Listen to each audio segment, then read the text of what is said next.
রাতের খাবার রেডি করে টেবিলে পরিবেশন করছিলাম। ছেলের প্লেটে ভাত দিয়ে তরকারি দেওয়ার সময় সে হঠাৎ আমার হাত ধরল। মা, একটা কথা আছে কি? বলো কু। আমি হাত ছাড়ানোর চেষ্টা করলাম। আমি ভেবেছি আগামী মাসে আমরা কক্সবাজার যাব। ভালো তো, ঘুরতে যাওয়া হবে কু। আমি স্বাভাবিক ভেবে বললাম। মা, ঘুরতে না, হানিমুন কু। আমার হাত থেকে তরকারির বাটি পড়ে গেল। কি বললি? হানিমুন? নতুন বিবাহিত দম্পতিরা যেমন করে কি সে একদম গুরুগম্ভীর। আমরা বিয়ে করার পর কক্সবাজারে হানিমুন করব কু। আমি চেয়ারে বসে পড়লাম। তুই কি বলছিস? মা, আমি ইতিমধ্যে রিসোর্ট বুক করেছি। একটা সিভিউ রুম, ডাবল বেড। তার গলা রোমাঞ্চ। সমুদ্রের পাশে আমরা একসাথে হাঁটব, প্রেমিক প্রেমিকার মতো গু। আমি তোর মা। আমি চিৎকার করে উঠলাম। মাছেলে হানিমুন করে না গি। আমরা মাছেলে নই, আমরা প্রেমিক প্রেমিকা। গুসে টেবিল থেকে উঠে আমার কাছে এল। আমি তোমাকে ভালোবাসি, তোমাকে বিয়ে করতে চাই। মা, ভাবো তো, সমুদ্রের ঢেউয়ের শব্দ শুনতে শুনতে আমরা একসাথে শুয়ে থাকব। তুমি আমার বুকে মাথা রেখে কি আমার মাথা ঝিমঝিম করতে লাগল। আমি সব কিছুর ব্যবস্থা করেছি, শুধু তোমার হ্যাঁ বলা বাকি। খুব হাতের গন্ধ পেট থেকে উল্টো দিকে আসছিল। এই গল্পটি সম্পূর্ণ শুনলে আপনাদের পানি অটোমেটিক বের হয়ে যাবে, সো যত দ্রুত সম্ভব হাতের কাছে টিস্যু নিয়ে বসে পড়ো। বিছানার চাদর যেন নষ্ট না হয় সেটা সম্পূর্ণ খেয়াল রাখার অনুরোধ জানিয়ে গল্পটি এখন শুরু করব। তার আগে সর্বশেষ অনুরোধ, দয়া করে এমন পানি বের করার গল্প নিয়মিত শুনতে আমাদের চ্যানেলটি সকলেই সাবস্ক্রাইব করুন। ধন্যবাদ। হ্যালো বন্ধুরা, আমার নাম মিতালি দাস। আমার বয়স ৪৪ বছর। আমার স্বামীর নাম সুমন দাস, বয়স ৪৬ বছর। আমাদের ২ সন্তান, রাহুল আর পিয়া। রাহুল ২১ বছর বয়সী, বিশ্ববিদ্যালয়ে পড়ে। পিয়া ১৪ বছর বয়সী, স্কুলে যায়। সেদিন ছিল বৃহস্পতিবার। রাহুল ইউনিভার্সিটি থেকে ফিরে এসেছে বিকেলে। আমি তখন রান্নাঘরে চা বানাচ্ছিলাম। হঠাৎ সে এসে আমার পেছনে দাঁড়াল। মা, আমার সাথে তোমার একটা জরুরি কথা আছে গি। কি কথা? আমি চায়ের কাপে চিনি দিতে দিতে বললাম। মা, তুমি জানো তো আমি তোমাকে কতটা ভালোবাসি। তার কথায় আমি হেসে ফেললাম। হ্যাঁ জানি, তুই আমার প্রিয় ছেলে গ। না মা, তুমি বুঝছো না। আমি তোমাকে একজন পুরুষ একজন নারীকে যেভাবে ভালোবাসে সেভাবে ভালোবাসি। চায়ের কাপ আমার হাত থেকে পড়ে গেল। মেঝেতে ছড়িয়ে পড়ল গরম চা। তুই কি বলছিস রাহুল? আমার গলা কাঁপছিল। আমি বলছি যে আমি তোমাকে বিয়ে করতে চাই, তোমাকে আমার স্ত্রী বানাতে চাই। সে একেবারে শান্ত গলায় বলল। পাগল হয়েছিস? আমি তোর মা গু। আমি পেছনে সরে গেলাম। মা আর ছেলের মধ্যে এসব কথা হয় না গি। কেন হবে না? তুমি তো আমার জৈবিক মা নও। তার কথায় আমার মাথা ঘুরে গেল। মানে? তুমি আমার সৎ মা। বাবা তোমাকে বিয়ে করার পর আমি তোমাকে মা বলে ডাকতে শুরু করেছি, কিন্তু আসলে আমরা কোনো রক্তের সম্পর্কে বাধা নই গি। আমার মনে পড়ল, রাহুল যখন ৫ বছর বয়সী তখন আমি সুমনকে বিয়ে করি। রাহুলের আসল মা মারা গিয়েছিল ক্যান্সারে। আমি তাকে নিজের ছেলের মতো বড় করেছি। সে আমাকে মা বলে ডাকত। আমিও তাকে নিজের সন্তান মনে করতাম।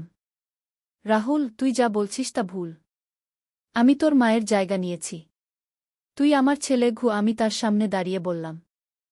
না মা, আমি অনেক দিন থেকেই বুঝেছি যে তোমার প্রতি আমার ভালোবাসা একটা মায়ের প্রতি ছেলের ভালোবাসা নয়। আমি তোমার রূপ দেখে, তোমার হাসি দেখে মুগ্ধ হই। তোমার স্পর্শে আমার শরীর কাঁপে গি। থামো রাহুল, আর একটা কথাও বলো না গি। আমি কান বন্ধ করে দিলাম, কিন্তু সে আমার হাত ধরে কান থেকে সরিয়ে দিল। মা, আমি জানি তুমি বাবাকে ভালোবাসো না। তোমাদের মধ্যে ভালোবাসা নেই, শুধু একটা সহাবস্থান আছে। তুমি আমার সাথে থাকলে খুশি হবে কি। তার চোখে অদ্ভুত একটা আগুন। রাহুল, তুই মানসিক ভারসাম্য হারিয়ে ফেলেছিস। ডাক্তার দেখাতে হবে গু। আমি তাড়াতাড়ি সেখান থেকে যেতে চাইলাম, কিন্তু সে আমার হাত ধরে আটকাল। মা, তুমি যদি রাজি না হও তাহলে আমি বাবাকে সব বলে দেব।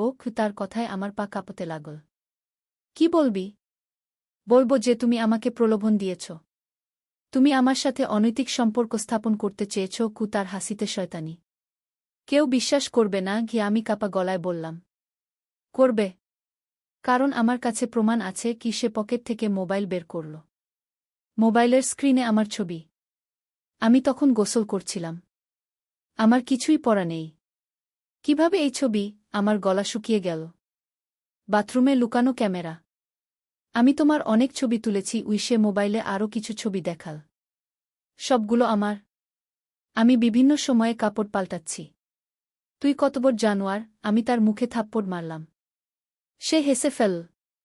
মা, তুমি যদি আমার কথা না মানো তাহলে এই ছবিগুলো বাবার কাছে পাঠিয়ে দেব। বলব যে তুমি আমাকে দিয়ে এই ছবিগুলো তুলিয়েছ গু। আমার চোখে অন্ধকার নেমে এল। সুমন যদি এইসব দেখে তাহলে আমাকে বিশ্বাস করবে না। সে ভাববে আমি সত্যিই রাহুলের সাথে কোনো অনৈতিক কাজ করেছি। তুই কি চাস? আমি পরাজিত গলায় বললাম। আমি চাই তুমি আমার সাথে থাকো। আমার স্ত্রী হয়ে থাকো। তার চোখে পশুর মতো লালসা। কিন্তু তোর বাবা? আমি জিজ্ঞেস করলাম। তার কিছু জানার দরকার নেই। আমরা গোপনে সব করব। তুমি দিনে তার স্ত্রী, রাতে আমার। কি তার কথায় আমার সারা শরীর বমি পাচ্ছিল। আর যদি আমি রাজি না হই? তাহলে সবাইকে বলে দেব যে তুমি আমাকে ভুল পথে নিয়ে যেতে চেয়েছ। এই ছবিগুলো প্রমাণ হিসেবে দেখাবো। সে ফোনটা পকেটে রেখে দিল। আমার মাথায় কোনো বুদ্ধি কাজ করছিল না। এই ছেলে যাকে আমি 16 বছর ধরে নিজের সন্তানের মতো মানুষ করেছি, সে আজ আমাকে ব্ল্যাকমেইল করছে।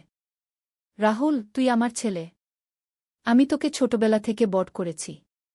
তোর জ্বর হলে রাত জেগে সেবা করেছি। তোর পরীক্ষার আগে পড়িয়েছি। আর আজ তুই আমার সাথে এমন ব্যবহার করছিস? আমার চোখ থেকে পানি পড়তে লাগল। সেসব আমার মনে নেই। আমি শুধু জানি যে আমি তোমাকে ভালোবাসি। আমি তোমাকে পেতে চাই। কি তার মুখে কোনো অনুশোচনা নেই। হঠাৎ বাইরে গাড়ির শব্দ শুনতে পেলাম। সুমন অফিস থেকে ফিরেছে। রাহুল তাড়াতাড়ি তার রুমে চলে গেল। আমি মেঝে থেকে ভাঙা কাপের টুকরো কুড়িয়ে ফেললাম। সুমন ভেতরে এসে বলল, কি হয়েছে? মেঝে ভিজে কেন? চায়ের কাপ পড়ে গেছে। আমি স্বাভাবিক কণ্ঠে বললাম। আচ্ছা, আমার জন্যে চা বানাবে? সেটাই খুলতে খুলতে বলল। হ্যাঁ, বানাচ্ছি। আমি আবার চুলায় চা বসালাম। কিন্তু আমার হাত কাঁপছিল। কিভাবে এই সমস্যার সমাধান করব? সেদিন রাতে খাওয়ার সময় রাহুল স্বাভাবিকভাবেই কথা বলল। সুমনের সামনে সে একদম নিরীহ ছেলের মতো আচরণ করল। কিন্তু মাঝে মাঝে আমার দিকে তাকিয়ে অদ্ভুত হাসি দিত। রাতে শোয়ার সময় সুমন বলল, রাহুল আজকাল একটু অদ্ভুত লাগছে। কলেজের চাপে মনে হয় মানসিক সমস্যা হচ্ছে কি? হতে পারে। আমি অনমনে জবাব দিলাম। ডাক্তার দেখানো দরকার। সুমন বিছানায় শুয়ে পড়ল। আমিও পাশে শুলাম। কিন্তু ঘুম এল না। সারারাত ভাবলাম কি করা যায়। পরের দিন সকালে সুমন অফিস চলে গেল। পিয়া স্কুল গেল। রাহুল তখনও ঘুমাচ্ছিল। আমি তার রুমে গিয়ে দরজায় নক করলাম। ওঠো রাহুল। আসছি মা। সে দরজা খুলে দিল। তার পরনে শুধু একটা শর্টস। তোর সাথে কথা আছে? আমি তার রুমে ঢুকলাম। জানি কি কথা? সে দরজা বন্ধ করে দিল। আমার জবাব দিতে এসেছ? তার চোখে সেই একই লালসা। রাহুল, তুই যা ভাবছিস তা কখনো সম্ভব নয়। আমি তোর মা। আমি তার সামনে দাঁড়িয়ে বললাম। তুই আমার ছেলে। আমি ইতিমধ্যে বলেছি। আমরা রক্তের সম্পর্কে বাধা নই। সে আমার কাছে এগিয়ে এল। তুমি যদি রাজি না হও তাহলে আমি আজকেই বাবাকে সব বলে দেব। আমার মাথায় হঠাৎ একটা বুদ্ধি এল। ঠিক আছে, আমি রাজি। তার মুখে আনন্দের হাসি ফুটে উঠল। সত্যি? হ্যাঁ। কিন্তু আমার একটা শর্ত আছে। বলো। সে আগ্রহী হয়ে উঠল। তুই যেসব ছবি তুলেছিস সেগুলো ডিলিট করতে হবে। আর কোনোদিন এমন ছবি তুলবি না। আমি তার চোখের দিকে তাকিয়ে বললাম। ঠিক আছে। সে ফোন বের করে আমার সামনেই সব ছবি ডিলিট করল। এবার খুশি? তার হাসিতে জয়ের আনন্দ। হ্যাঁ। কিন্তু আরও একটা শর্ত। আমি বললাম। কি? আমি চাই তুই একটা মানসিক চিকিৎসকের কাছে যাস। তোর মানসিক অবস্থা ঠিক নেই। তার হাসি মিইয়ে গেল। কেন? আমি পুরো সুস্থ। না, তুই সুস্থ নেই। তুই তোর সৎ মায়ের প্রতি অস্বাভাবিক আকর্ষণ বোধ করছিস। এটা একটা মানসিক রোগ। আমি ডাক্তারের কাছে যাব না। সে রেগে গেল। তাহলে আমিও তোর সাথে কিছু করব না। আমি দৃঢ় গলায় বললাম। তুমি আমার সাথে প্রতারণা করছ। তার চোখে রাগ। না, আমি তোর ভালোর জন্যেই বলছি।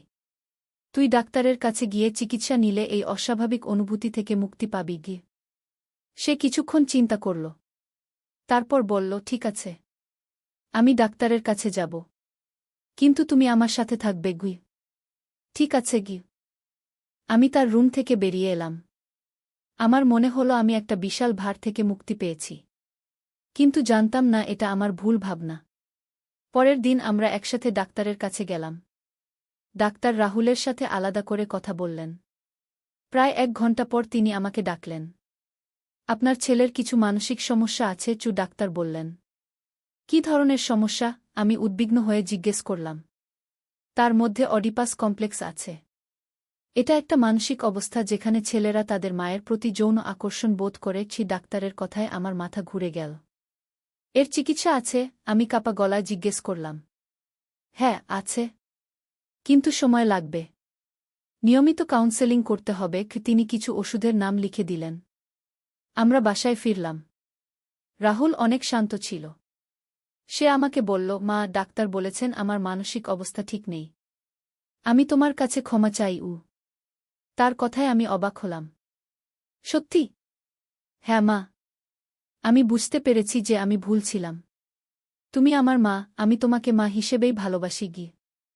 আমার চোখ থেকে আনন্দের অশ্রু পড়ল। আমি তাকে আলিঙ্গন করলাম। আমি জানতাম তুই আমার ভালো ছেলে। তার কথায় আমার মনে শান্তি এল। সেদিন থেকে রাহুল নিয়মিত ডাক্তারের কাছে যেতে লাগল। ওষুধ খেতে লাগল। আর আমার সাথে তার আচরণ স্বাভাবিক হয়ে গেল। কিছুদিন পরে এক সন্ধ্যায় সে আমার কাছে এসে বলল, মা, আমার একটা গার্লফ্রেন্ড হয়েছে। তার কথায় আমি খুশি হলাম। সত্যি? কে সে? তানিয়া। আমার ক্লাসমেট। তোমার সাথে তার দেখা করিয়ে দেব। তার চোখে আনন্দ। অবশ্যই। আমি তার সাথে দেখা করতে চাই। পরের সপ্তাহে রাহুল তানিয়াকে বাসায় নিয়ে এল। সুন্দর মেয়ে। ভদ্র, শিক্ষিত। আমি তাকে খুব পছন্দ করলাম। তারা দুজনে একসাথে খুব ভালো লাগছিল। মা, তানিয়াকে কেমন লাগল? রাহুল আমাকে জিজ্ঞেস করল। খুব ভালো মেয়ে। তোর জন্যে পারফেক্ট। আমি হেসে বললাম। আমি তাকে বিয়ে করতে চাই। তার কথায় আমি অবাক হলাম। এত তাড়াতাড়ি? হ্যাঁ মা। আমি তার সাথে আমার ভবিষ্যৎ দেখতে পাচ্ছি। কয়েক মাস পরে রাহুল আর তানিয়ার বিয়ে হল। অনুষ্ঠানে অনেক আত্মীয়-স্বজন এসেছিল। আমি খুব খুশি ছিলাম। আমার ছেলে স্বাভাবিক জীবনে ফিরে এসেছে। বিয়ের পর রাহুল আর তানিয়া আলাদা বাসায় চলে গেল। আমি মাঝে মাঝে তাদের সাথে দেখা করতাম। তারা খুব খুশি ছিল। 1 বছর পরে তানিয়া প্রেগন্যান্ট হল। আমি নানি হতে যাচ্ছি জেনে খুব আনন্দিত হলাম। রাহুল আমাকে ফোন করে বলল, মা, তুমি নানি হতে যাচ্ছ গু। 9 মাস পরে তানিয়া একটি ছেলে সন্তানের জন্ম দিল। তার নাম রাখা হল অর্নিম। আমি যখন প্রথম তাকে কোলে নিলাম তখন মনে হল জীবনের সব কষ্ট মিটে গেছে। রাহুল এখন একজন দায়িত্বশীল স্বামী আর বাবা। তার সেই মানসিক সমস্যা পুরোপুরি সেরে গেছে। সে আমাকে আগের মতো শুধু মা হিসেবেই দেখে। কিন্তু একদিন এক অদ্ভুত ঘটনা ঘটল। আমি রাহুলদের বাসায় গিয়েছি অর্নিমকে দেখতে। তানিয়া তখন রান্নাঘরে রান্না করছিল। রাহুল অফিসে। আমি অর্নিমকে নিয়ে খেলছিলাম। হঠাৎ তানিয়া এসে বলল, আন্টি, আপনার সাথে একটা জরুরি কথা আছে। তার মুখে চিন্তার ছাপ। বলো বেটি। আন্টি, রাহুলের মধ্যে কিছু একটা সমস্যা আছে। তার কথায় আমি চিন্তিত হয়ে উঠলাম। কি ধরনের সমস্যা? রাতে ঘুমের মধ্যে সে অদ্ভুত কথা বলে। তানিয়া চেয়ারে বসল। কি বলে? আমি জিজ্ঞেস করলাম। সে বলে, মা, আমি তোমাকে ভালোবাসি। আমি তোমাকে ছাড়তে পারি না। এইসব কথা। তানিয়ার কথায় আমার গা শিউরে উঠল। হয়তো সে আমাকে মিস করেছি। আমি স্বাভাবিক ভাবার চেষ্টা করলাম। না আন্টি। সে যেভাবে বলে সেটা স্বাভাবিক নয়। মনে হয় সে আপনার প্রতি অন্য ধরনের অনুভূতি রাখে। আমার মাথায় বাজ পড়ার মতো লাগল। তার মানে রাহুলের সেই সমস্যা এখনো পুরো সারেনি? তানিয়া, তুমি নিশ্চয় ভুল বুঝেছ গু। না আন্টি। আমি অনেকদিন ধরে খেয়াল করছি। সে আপনার কথা বেশি বলে। আপনার ফটো দেখে অনেকক্ষণ তাকিয়ে থাকে। তানিয়ার কথায় আমার শ্বাস বন্ধ হয়ে আসল। আর একটা কথা আন্টি। তানিয়া থামল। কি? আমি কাঁপা গলায় জিজ্ঞেস করলাম। সে আমার সাথে ইন্টিমেট হওয়ার সময় আপনার নাম বলে। তানিয়ার কথায় আমার চোখে অন্ধকার নেমে এল। তুমি নিশ্চিত? আমার গলা কাঁপছিল। হ্যাঁ আন্টি। আমি কি করব বুঝতে পারছি না। তানিয়ার চোখে পানি এসে গেল। আমি বুঝলাম রাহুলের সমস্যা আসলে পুরো সারেনি, শুধু চাপা পড়ে আছে। তানিয়াকে আমি বললাম, তুমি চিন্তা করো না, আমি এর সমাধান করব। সেদিন সন্ধ্যায় রাহুল অফিস থেকে ফিরল। আমি তার সাথে একা কথা বলার জন্যে বারান্দায় ডাকলাম। রাহুল, তোর সাথে কথা আছে কি? বলো মা। সে আমার পাশে এসে দাঁড়াল।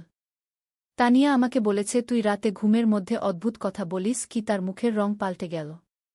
কি কথা? সে স্বাভাবিক থাকার চেষ্টা করল। তুই আমার নাম নিয়ে কথা বলিস। আর তানিয়ার সাথে ইন্টিমেট হওয়ার সময়ও আমি সরাসরি বললাম। তার মুখ লাল হয়ে গেল। মা, আমি চুপ। তোর সেই পুরনো সমস্যা এখনো আছে। আমি তার কথায় বাধা দিলাম। না মা, আমি সুস্থ। সে প্রতিবাদ করল। তাহলে এইসব কেন হচ্ছে? আমি তার চোখের দিকে তাকালাম। আমি জানি না। সে মাথা নিচু করল। রাহুল, তুই আবার ডাক্তারের কাছে যাবি? আমি দৃঢ় গলায় বললাম। না, আমি যাব না। সে রেগে গেল। যেতেই হবে। তানিয়ার সাথে তোর বিবাহিত জীবন নষ্ট হয়ে যাচ্ছে। মা, আমি তোমাকে ভুলতে পারি না। হঠাৎ সে স্বীকার করে ফেল। তুমি আমার মনের গভীরে আছো। রাহুল, তুই আবার সেই ভুল পথে যাচ্ছিস। আমি তাকে সতর্ক করলাম। তোর একটা সুন্দর স্ত্রী আছে, ছেলে আছে। আমি জানি, কিন্তু আমি কিছু করতে পারি না। তার চোখে সেই পুরনো লালসা আবার জেগে উঠল। তুমি আমার প্রথম ভালোবাসা। থামো রাহুল, আর একটা কথাও বলো না। আমি তার সামনে থেকে সরে গেলাম। আমি তোর মা, তুই আমার ছেলে। না মা, আমরা রক্তের সম্পর্কে বাধা নই। সে আবার সেই পুরনো কথা বলল। আমি তোমাকে চাই। আমি বুঝলাম তার অবস্থা আরও খারাপ হয়েছে। রাহুল, তুই যদি এই পথে হাঁটিস তাহলে তোর পরিবার ভেঙে যাবে। আমি জানি, কিন্তু আমি কিছু করতে পারি না। সে আমার কাছে এগিয়ে এল। মা, আমি তোমার ছোঁয়া চাই। রাহুল, তুই পাগল হয়ে যাচ্ছিস। আমি পেছনে সরে গেলাম। আমি তোর বাবাকে সব বলে দেব। বলো। আমার কিছু যায় আসে না। তার চোখে উন্মত্ততা। আমি শুধু তোমাকে চাই। আমি তাড়াতাড়ি বাসার ভেতরে ঢুকে গেলাম। রাহুল আমার পিছনে পিছনে এল। তানিয়া রান্নাঘরে রান্না করছিল। অর্নিম ঘুমাচ্ছিল। তানিয়া, আমি এখন যাচ্ছি। আমি তাড়াতাড়ি বললাম। এত তাড়াতাড়ি কেন আন্টি? সে অবাক হল। বাসায় কাজ আছে। আমি ব্যাগ নিয়ে বেরিয়ে গেলাম। রাহুল আমাকে থামানোর চেষ্টা করল, কিন্তু আমি তার কথা না শুনে চলে গেলাম। বাসায় ফিরে আমি সুমনের সাথে সব কিছু আলোচনা করলাম। সুমন প্রথমে বিশ্বাস করতে পারলেন না। তারপর তিনি বললেন, রাহুলকে আরও ভালো চিকিৎসকের কাছে নিয়ে যেতে হবে। পরের দিন আমরা রাহুলকে একজন বিশেষজ্ঞ মনোচিকিৎসকের কাছে নিয়ে গেলাম। ডাক্তার তার সাথে দীর্ঘ কথোপকথনের পর বললেন, তার মধ্যে গভীর মানসিক সমস্যা আছে। তাকে হাসপাতালে ভর্তি করতে হবে। রাহুল প্রথমে রাজি হল না, কিন্তু পরে তানিয়া আর আমি তাকে বোঝালাম। সে মানসিক হাসপাতালে ভর্তি হল। প্রায় 6 মাস চিকিৎসা নিল। 6 মাস পরে রাহুল সুস্থ হয়ে বাসায় ফিরল। তার আচরণ পুরোপুরি স্বাভাবিক হয়ে গেল। সে আমার সাথে আগের মতো মায়ের প্রতি ছেলের শ্রদ্ধা আর ভালোবাসা দেখাতে লাগল। তানিয়ার সাথেও তার সম্পর্ক ভালো হয়ে গেল। তারা আবার সুখী পরিবার হয়ে উঠল। অর্নিম তখন চলতে শিখেছে। এভাবে কেটে গেল আরও 2 বছর। রাহুল সম্পূর্ণ স্বাভাবিক জীবন যাপন করতে লাগল। আমি ভেবেছিলাম সব কিছু ঠিক হয়ে গেছে। কিন্তু একদিন আবার সেই দুঃস্বপ্ন ফিরে এল। সেদিন ছিল রাহুলের জন্মদিন। আমরা সবাই মিলে তার জন্মদিন পালন করছিলাম। কেক কাটার পর সে আমাকে একা ডাকল। মা, তোমাকে একটা কথা বলার আছে। তার মুখে অদ্ভুত হাসি। কি কথা? আমি সন্দেহের সাথে জিজ্ঞেস করলাম। আমি আবার সেই পুরনো অনুভূতি করতে শুরু করেছি। তার কথায় আমার হৃৎপিণ্ড বন্ধ হয়ে যাওয়ার মতো লাগল। তুমি আমার কাছ থেকে দূরে থাকো কেন? রাহুল, তুই আবার শুরু করেছিস। আমি তার সামনে থেকে সরে যেতে চাইলাম, কিন্তু সে আমার হাত ধরে ফেল। মা, এবার আমি তোমাকে ছাড়ব না। তার গ্রিপ শক্ত। আমি অনেক কষ্ট পেয়েছি তোমার থেকে দূরে থেকে। ছাড় আমার হাত। আমি তার হাত ছাড়ানোর চেষ্টা করলাম, কিন্তু তার শক্তি বেশি। রাহুল, তোর স্ত্রী সন্তান আছে। তাদের নিয়ে আমার মাথাব্যথা নেই। তার চোখে পাগলামি। আমি শুধু তোমাকে চাই। হঠাৎ সুমন এসে হাজির। কি হচ্ছে এখানে? তার কণ্ঠে সন্দেহ। রাহুল তাড়াতাড়ি আমার হাত ছেড়ে দিল। কিছু না বাবা। মায়ের সাথে কথা বলছিলাম, রাহুল স্বাভাবিক ভাব করল। সুমন আমার মুখের দিকে তাকালেন। আমি কিছু না বলে চলে গেলাম। সেদিন রাতে সুমনের সাথে আলোচনা করে আমরা সিদ্ধান্ত নিলাম, রাহুলকে আবার ডাক্তারের কাছে নিয়ে যেতে হবে। তার মানসিক অবস্থা আবার খারাপ হয়ে গেছে। পরের দিন আমরা রাহুলকে ডাক্তারের কাছে নিয়ে গেলাম। ডাক্তার বললেন, এই ধরনের রোগীদের ক্ষেত্রে রিল্যাপস হওয়াটা স্বাভাবিক। তাকে আবার চিকিৎসা দিতে হবে। রাহুল এবার চিকিৎসা নিতে রাজি হল না। সে বলল, আমার কোনো সমস্যা নেই, আমি সুস্থ। কিন্তু আমরা জোর করে তাকে আবার হাসপাতালে ভর্তি করলাম। এবার তার চিকিৎসা চল প্রায় 1 বছর। তানিয়া খুব কষ্ট পেল। সে অর্নিমকে নিয়ে তার বাবা মায়ের বাসায় চলে গেল। 1 বছর পরে রাহুল আবার সুস্থ হয়ে বাসায় ফিরল। কিন্তু তানিয়া আর তার কাছে ফিরতে চাইল না। সে ডিভোর্স নিয়ে নিল। রাহুল একা হয়ে গেল। তার চাকরিও চলে গেল। সে বাসায় বসে থাকত। আমি তার দেখাশোনা করতাম, কিন্তু একা থাকতাম না কখনো। এভাবে চলতে থাকল আরও কিছুদিন। রাহুলের অবস্থা আবার খারাপ হতে থাকল। সে আবার আমার প্রতি অস্বাভাবিক আকর্ষণ অনুভব করতে লাগল। একদিন সে আমাকে বলল, মা, আমি আর এই জীবন সহ্য করতে পারি না। আমার মনে হয় আমার মরে যাওয়াই ভালো। তার কথায় আমি ভয় পেয়ে গেলাম। রাহুল, এমন কথা বলো না। আমি তাকে সান্ত্বনা দেওয়ার চেষ্টা করলাম। তুই আমার ছেলে, আমি তোর কোনো ক্ষতি হতে দেব না। কিন্তু রাহুল আর শুনল না। সেদিন রাতে সে ঘুমের ওষুধের পুরো বোতল খেয়ে আত্মহত্যার চেষ্টা করল। আমরা তাকে হাসপাতালে নিয়ে গিয়ে বাঁচালাম। ডাক্তার বললেন, তাকে পার্মানেন্ট কেয়ার হোমে রাখতে হবে। বাসায় রাখা নিরাপদ নয়। আমাদের আর কোনো উপায় ছিল না। রাহুলকে একটা মানসিক হাসপাতালে ভর্তি করে দিলাম। সেখানে তার 24 ঘণ্টা যত্ন নেওয়া হয়। আমি মাঝে মাঝে তাকে দেখতে যাই। আজ 5 বছর হয়ে গেল। রাহুল এখনও সেই হাসপাতালেই আছে। তার অবস্থার কোনো উন্নতি হয়নি। সে এখনও আমার নাম নিয়ে কথা বলে। তানিয়া আবার বিয়ে করেছে। অর্নিম এখন 7 বছর বয়সী। সে তার নতুন বাবাকেই বাবা বলে ডাকে। রাহুলের কথা মনেই নেই তার। আমি মাঝে মাঝে ভাবি, কোথায় ভুল হয়েছিল? আমি কি রাহুলকে ভুলভাবে বড় করেছি? নাকি এটা তার জন্মগত সমস্যা ছিল? ডাক্তাররা বলেন, এই ধরনের মানসিক সমস্যার সুনির্দিষ্ট কারণ জানা নেই।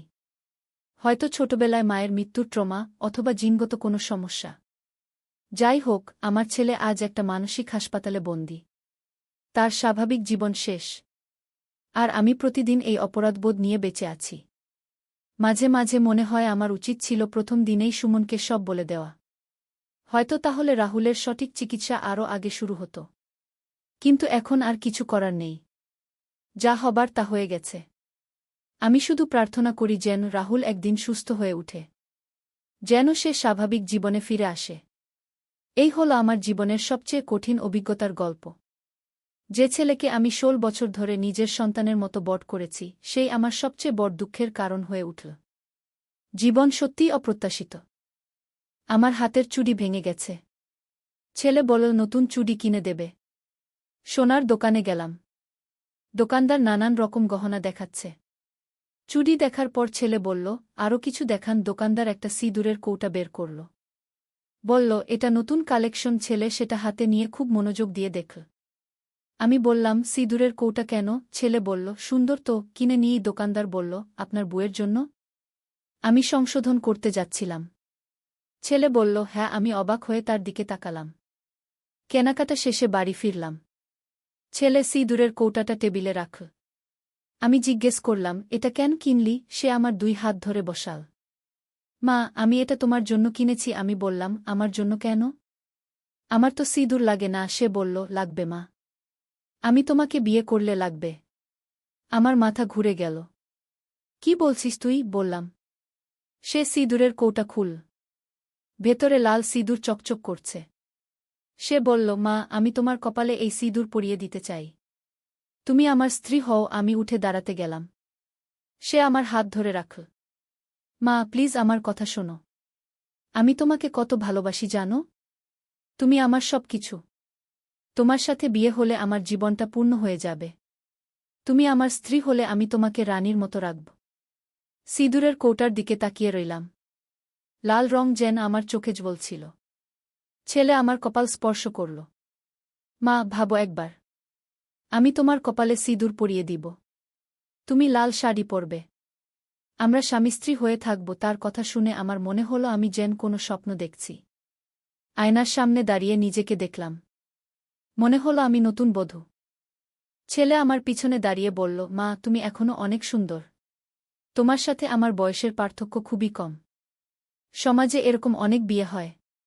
তুমি আমাকে হ্যাঁ বলো। তার কণ্ঠস্বরে এমন আকুতি যে মনে হলো সে সত্যিই আমাকে গভীরভাবে ভালোবাসে।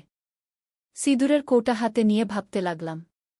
এই গল্পটি সম্পূর্ণ শুনলে আপনাদের পানি অটোমেটিক বের হয়ে যাবে, সো যত দ্রুত সম্ভব হাতের কাছে টিস্যু নিয়ে বসে পড়ো।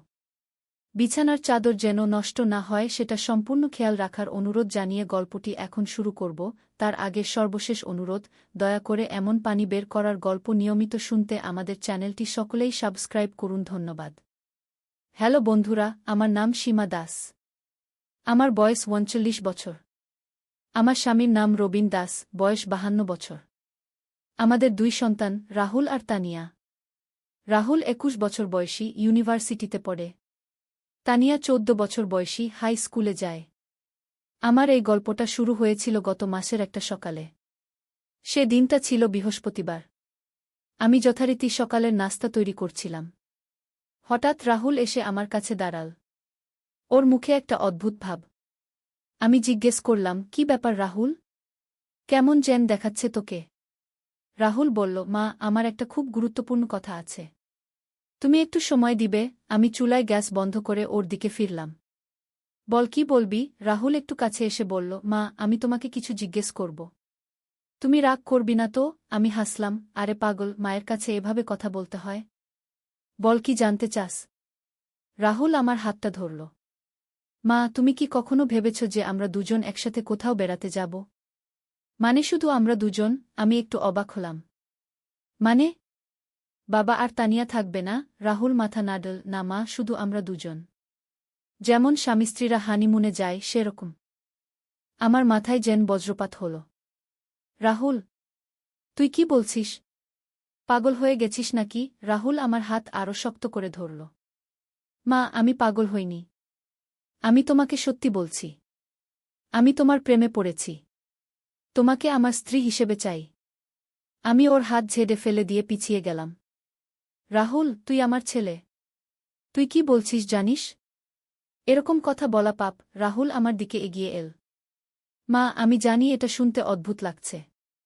কিন্তু আমার মন থেকে এই কথাটা বের করতে পারছি না। রাত্রে ঘুমাতে পারি না। সারাক্ষণ তোমার কথা ভাবি। আমি রান্নাঘর থেকে বেরিয়ে বসার ঘরে গেলাম। রাহুল আমার পিছু নিল। মা, আমার কথা একটুও ভাবনা কর। আমি সোফায় বসে পড়লাম। মাথাটা ঝিমঝিম করছিল। রাহুল আমার সামনে হাঁটু গেড়ে বসল। মা, আমি তোমাকে খুব ভালোবাসি। তুমিই আমার জীবনের সবচেয়ে প্রিয় মানুষ। আমি ওর মুখের দিকে তাকালাম। ওর চোখে এমন আকুতি যে মনে হচ্ছিল ও সত্যিই কষ্ট পাচ্ছে। রাহুল, তুই তো আমার সন্তান। আমি তোর মা। এরকম কথা ভাবতেও নেই। রাহুল বলল, মা, আমি জানি এটা সাধারণ নয়। কিন্তু আমার হৃদয় তোমাকেই চায়। তুমি এত সুন্দর, এত যত্নশীল। তোমার মতো স্ত্রী পেলে আমি পৃথিবীর সবচেয়ে খুশি মানুষ হব। আমি উঠে দাঁড়ালাম। রাহুল, তুই এখনই এসব ভুলে যা। এটা ঠিক নয়। রাহুল আমার পা ধরে ফেল। মা, আমাকে একটা সুযোগ দাও। তুমি একবার ভেবে দেখো। আমরা যদি একসাথে থাকি তাহলে তুমি কখনো দুঃখ পাবি না। আমি তোমাকে সারা জীবন খুশি রাখব। আমার চোখে পানি এসে গেল। রাহুল, উঠ। এভাবে পা ধরিস না। তুই আমার ছেলে। রাহুল উঠে দাঁড়াল এবং আমার কাঁধে হাত রাখল। মা, আমি তোমার ছেলে হয়ে জন্মেছি, এটা সত্যি। কিন্তু আমার মন তোমাকে স্ত্রী হিসেবে চায়। এটাও সত্যি। ঠিক সেই মুহূর্তে তানিয়া স্কুল থেকে ফিরে এল। ও আমাদের দেখে বলল, কি ব্যাপার? তোমরা এরকম দাঁড়িয়ে কি করছ? আমি তাড়াতাড়ি চোখ মুছে ফেললাম। কিছু না মা, তোর দাদা আমার সাথে কথা বলছিল। তানিয়া ব্যাগ রেখে পানি খেতে গেল। রাহুল আমার কানের কাছে ফিসফিস করে বলল, মা, আমি তোমাকে চাপ দিচ্ছি না।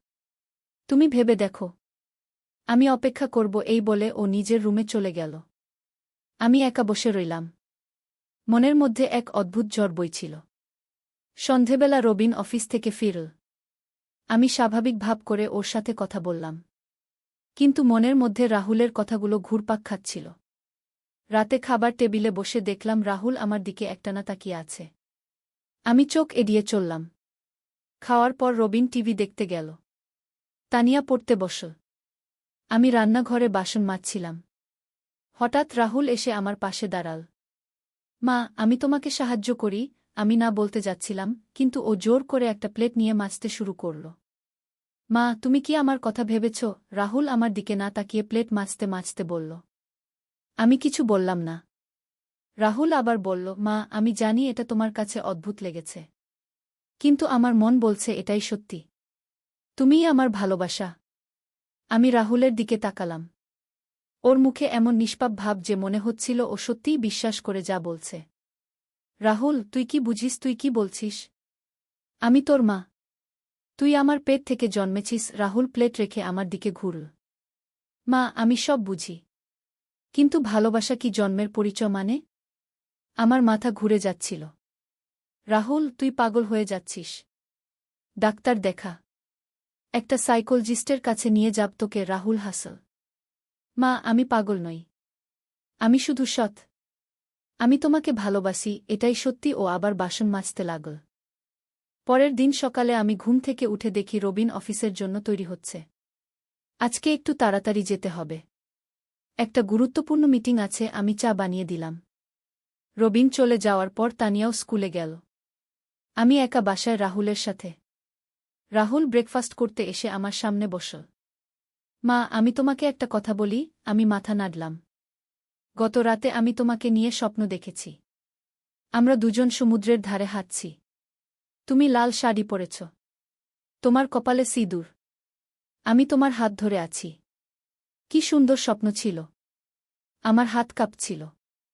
রাহুল, তুই এসব ভাবিস কেন? রাহুল উঠে এসে আমার পাশে বসল। মা, আমি চাইলেও ভাবতে পারি না। এগুলো এমনিতেই মনে আসে। ও আমার হাতটা ধরল। আমি হাত সরিয়ে নিলাম। রাহুল, এভাবে ছুঁজো না। রাহুল বলল, মা, তুমি কেন এত দূরে সরে যাচ্ছ? আমি তো তোমার ছেলে। আমি বললাম, হ্যাঁ, তুই আমার ছেলে। তাই এসব অদ্ভুত কথা বলিস না। রাহুল হাসল। মা, আমি ছেলে হয়ে জন্মেছি, কিন্তু আমার হৃদয় তোমাকে স্বামীর মতো ভালোবাসে। আমি উঠে দাঁড়ালাম। আমি এসব শুনতে চাই না। রাহুল আমার পিছনে এল। মা, তুমি দৌড়ে কোথায় যাবে? আমি তো তোমার সাথেই থাকব। তুমি আমার কথা ভেবে দেখো না কেন? আমি রান্নাঘরে গিয়ে রান্নার কাজে ব্যস্ত হয়ে পড়লাম।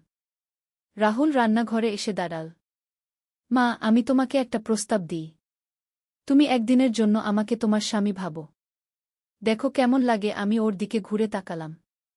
রাহুল, তুই সত্যিই পাগল হয়ে গেছিস। রাহুল কাছে এসে বলল, মা, আমি পাগল নই। আমি তোমাকে খুব ভালোবাসি। তুমি যদি একবার আমার কথা ভেবে দেখো, তাহলে বুঝবে আমি কত সত্যি। ও আমার কাঁধে হাত রাখল। আমি কাঁপতে লাগলাম। রাহুল, আমাকে ছুঁজো না। রাহুল হাত সরিয়ে নিল। ঠিক আছে মা। আমি তোমাকে জোর করব না। কিন্তু আমার ভালোবাসা তোমার জন্য অপেক্ষা করবে। এই বলে ও চলে গেল। আমি একা রান্নাঘরে দাঁড়িয়ে রইলাম। মনে হচ্ছিল যেন আমি কোনো অদ্ভুত স্বপ্নের মধ্যে আছি। দুপুরে খাওয়ার সময় রাহুল আমার পাশে বসতে চাইল। আমি না করলাম। ও বলল, মা, আমি কি তোমার পাশে বসতে পারি না? আমি বললাম, বস, কিন্তু কোনো অদ্ভুত কথা বলিস না। রাহুল বসল এবং চুপচাপ খেতে লাগল। হঠাৎ ও বলল, মা, তুমি কি জান তুমি খুব সুন্দর? আমি ওর দিকে তাকালাম। রাহুল হাসল। মা, এটা তো সত্যি কথা। তুমি এখনও খুব সুন্দর। তোমার বয়স বেশি মনে হয় না। আমি খাওয়া বন্ধ করে ওর দিকে তাকালাম। রাহুল, তুই কেন এসব কথা বলিস? রাহুল বলল, মা, আমি যা দেখি তাই বলি। তুমি সত্যিই সুন্দর। তোমার চোখ, তোমার হাসি, সব কিছুই সুন্দর। আমার মুখ লাল হয়ে গেল। রাহুল, এভাবে কথা বলা ঠিক নয়। রাহুল বলল, কেন ঠিক নয়? আমি তো মিথ্যে বলছি না। খাওয়ার পর আমি রুমে গিয়ে শুয়ে পড়লাম। মনে অনেক চিন্তা। হঠাৎ রাহুল এসে রুমে ঢুকল। মা, তুমি শুয়ে আছ কেন? অসুস্থ? আমি বললাম, না, একটু মাথা ব্যথা। রাহুল এসে আমার মাথার কাছে বসল। আমি তোমার মাথা টিপে দিই? আমি না বলতে যাচ্ছিলাম, কিন্তু সত্যিই মাথা ব্যথা করছিল। রাহুল আমার মাথায় হাত দিয়ে আস্তে আস্তে টিপতে লাগল। মা কেমন লাগছে? আমি চোখ বন্ধ করে বললাম, ভালো। রাহুল বলল, মা আমি তোমার যত্ন নিতে পারি। তুমি যদি আমার স্ত্রী হও তাহলে আমি সারা জীবন তোমার সেবা করব। আমি চোখ খুলে ওর দিকে তাকালাম। রাহুল, তুই আবার সেই কথা শুরু করলি? রাহুল মাথা টিপতে টিপতে বলল, মা আমি এই কথা ভুলতে পারি না। তুমি আমার জীবনের সবচেয়ে গুরুত্বপূর্ণ মানুষ। ওর হাতের স্পর্শে আমার মাথার ব্যথা কমে যাচ্ছিল। মা তুমি কি জান আমি রাত্রে ঘুমাতে পারি না? সারাক্ষণ তোমার কথা ভাবি। তুমি কি খাচ্ছ, কি করছো, খুশি আছ কিনা? আমি বললাম, রাহুল তুই একটা মেয়ে বন্ধু বানা, তাহলে এসব ভাবনা মন থেকে চলে যাবে। রাহুল হাসল। মা আমার তো মেয়ে বন্ধু আছে। কলেজে অনেক মেয়ে আমাকে পছন্দ করে। কিন্তু আমি কাউকে পছন্দ করি না। কারণ আমার হৃদয়ে শুধু তুমি। আমি ওর হাত সরিয়ে দিলাম। রাহুল উঠ, আমি ঘুমাতে চাই। রাহুল উঠে দাঁড়াল। ঠিক আছে মা, তুমি ভালো করে ঘুমাও। আমি তানিয়াকে স্কুল থেকে নিয়ে আসব। এই বলে ও চলে গেল। আমি একা শুয়ে ভাবতে লাগলাম, রাহুল কি সত্যিই আমাকে ভালোবাসে? এটা কি সম্ভব? বিকেলে তানিয়া স্কুল থেকে ফিরে এল। রাহুল ওকে নিয়ে এসেছিল। তানিয়া আমার কাছে এসে বলল, মা দাদা আজকে আমাকে আইসক্রিম কিনে দিয়েছে। আমি রাহুলের দিকে তাকালাম। ও হাসছিল। মা তানিয়ার মন খুশি রাখতে হবে তো। সন্ধেবেলা রবিন অফিস থেকে ফিরল। রাতে খাবার টেবিলে বসে রবিন বলল, আগামী সপ্তাহে আমাকে চট্টগ্রাম যেতে হবে 3 দিনের জন্য। আমি বললাম, অফিসের কাজে? রবিন মাথা নাড়ল। হ্যাঁ, একটা প্রজেক্টের কাজ। রাহুল হঠাৎ বলল, বাবা আমিও কি যেতে পারি? ছুটির দিন তো। রবিন বলল, না বাবা, অফিসের কাজ। তুমি মায়ের সাথে বাড়িতে থাক। রাহুল আমার দিকে একটা অদ্ভুত চাহনি দিল। আমি মনে মনে কাঁপলাম। খাওয়ার পর রবিন টিভি দেখতে গেল। তানিয়া পড়াশোনায় ব্যস্ত। আমি রান্নাঘরে গিয়ে বাসন মাজছিলাম। রাহুল এসে আমার কাছে দাঁড়াল। মা বাবা চলে গেলে আমরা দুজন একা থাকব। আমি তাড়াতাড়ি বললাম, তানিয়াও তো থাকবে। রাহুল বলল, তানিয়া তো স্কুলে যাবে। দিনের বেলায় আমরা দুজন একা থাকব। ওর কণ্ঠে এক ধরনের উত্তেজনা। আমি বললাম, রাহুল তুই কলেজে যাবি না কেন? রাহুল বলল, ছুটির দিন মা, আমি তোমার সাথে থাকব। আমার হাত কাঁপছিল। রাহুল তুই তোর বন্ধুদের সাথে কোথাও ঘুরতে যা, আমি একা থাকতে পারব। রাহুল কাছে এসে বলল, মা আমি তোমাকে একা রাখতে চাই না। আমি তোমার যত্ন নিতে চাই। পরের দিন রবিন চট্টগ্রামের উদ্দেশ্যে রওনা হল। আমি আর রাহুল ওকে স্টেশনে পৌঁছে দিলাম। ফেরার পথে রাহুল বলল, মা আমরা একটু কোথাও ঘুরে যাই? আমি বললাম, না বাড়ি চল। রাহুল বলল, মা তুমি আমার সাথে একটু সময় কাটাও না। আমি ওর দিকে তাকালাম। ওর চোখে এমন আকুতি যে না বলতে পারলাম না। ঠিক আছে পার্কে একটু বসি। আমরা লেকের পাশের একটা বেঞ্চে বসলাম। রাহুল বলল, মা কত সুন্দর জায়গা, আমাদের এখানে এসে ভালো লাগছে। মা আমি কি তোমার হাত ধরতে পারি? রাহুল আমার দিকে তাকিয়ে বলল। আমি বললাম, কেন? রাহুল বলল, কারণ আমি তোমাকে ভালোবাসি। আমি হাত সরিয়ে নিলাম। রাহুল এসব কথা বন্ধ কর। রাহুল বলল, মা তুমি কেন আমার ভালোবাসা মানতে চাও না? আমি তো তোমার কোনো ক্ষতি করি না। আমি উঠে দাঁড়ালাম। চল বাড়ি যাই। রাহুল আমার পিছু নিল। মা তুমি কেন আমার কাছ থেকে দৌড়ে যাচ্ছ? বাড়ি ফিরে আমি রুমে গিয়ে দরজা বন্ধ করে দিলাম। কিন্তু মনে হচ্ছিল যেন কোনো নিরাপদ জায়গা নেই। দুপুরে খাওয়ার সময় রাহুল আমার খুব কাছে বসতে চাইল। আমি দূরে বসলাম। রাহুল বলল, মা তুমি আমার থেকে দূরে কেন বসছ? রাহুল তুই স্বাভাবিকভাবে খা। আমি বললাম। রাহুল বলল, মা আমি তোমাকে খাওয়াতে চাই। আমি চমকে উঠলাম। কি? রাহুল হাসল। স্বামীরা তো স্ত্রীদের খাওয়ায়, আমিও তোমাকে খাওয়াতে চাই। আমি রেগে গেলাম। রাহুল তুই আমার ছেলে, স্বামীর কথা বলিস কেন? রাহুল শান্তভাবে বলল, মা আমি জানি আমি তোমার ছেলে, কিন্তু আমার হৃদয় তোমাকে স্ত্রী হিসেবে দেখে। ও উঠে আমার পাশে এসে বসল। মা তুমি আমার হাত থেকে একটা গ্রাস খাও। রাহুল একটা গ্রাস বানিয়ে আমার মুখের কাছে নিয়ে এল। আমি মাথা সরিয়ে নিলাম। না আমি নিজেই খেতে পারি। রাহুল বলল, মা প্লিজ আমাকে একটু খুশি করো। ওর চোখে এমন আকুতি যে আমি না বলতে পারলাম না। আমি মুখ খুললাম। রাহুল আস্তে করে আমার মুখে গ্রাসটা দিল। কেমন লাগছে মা? আমি কিছু বললাম না। রাহুল খুব খুশি হল।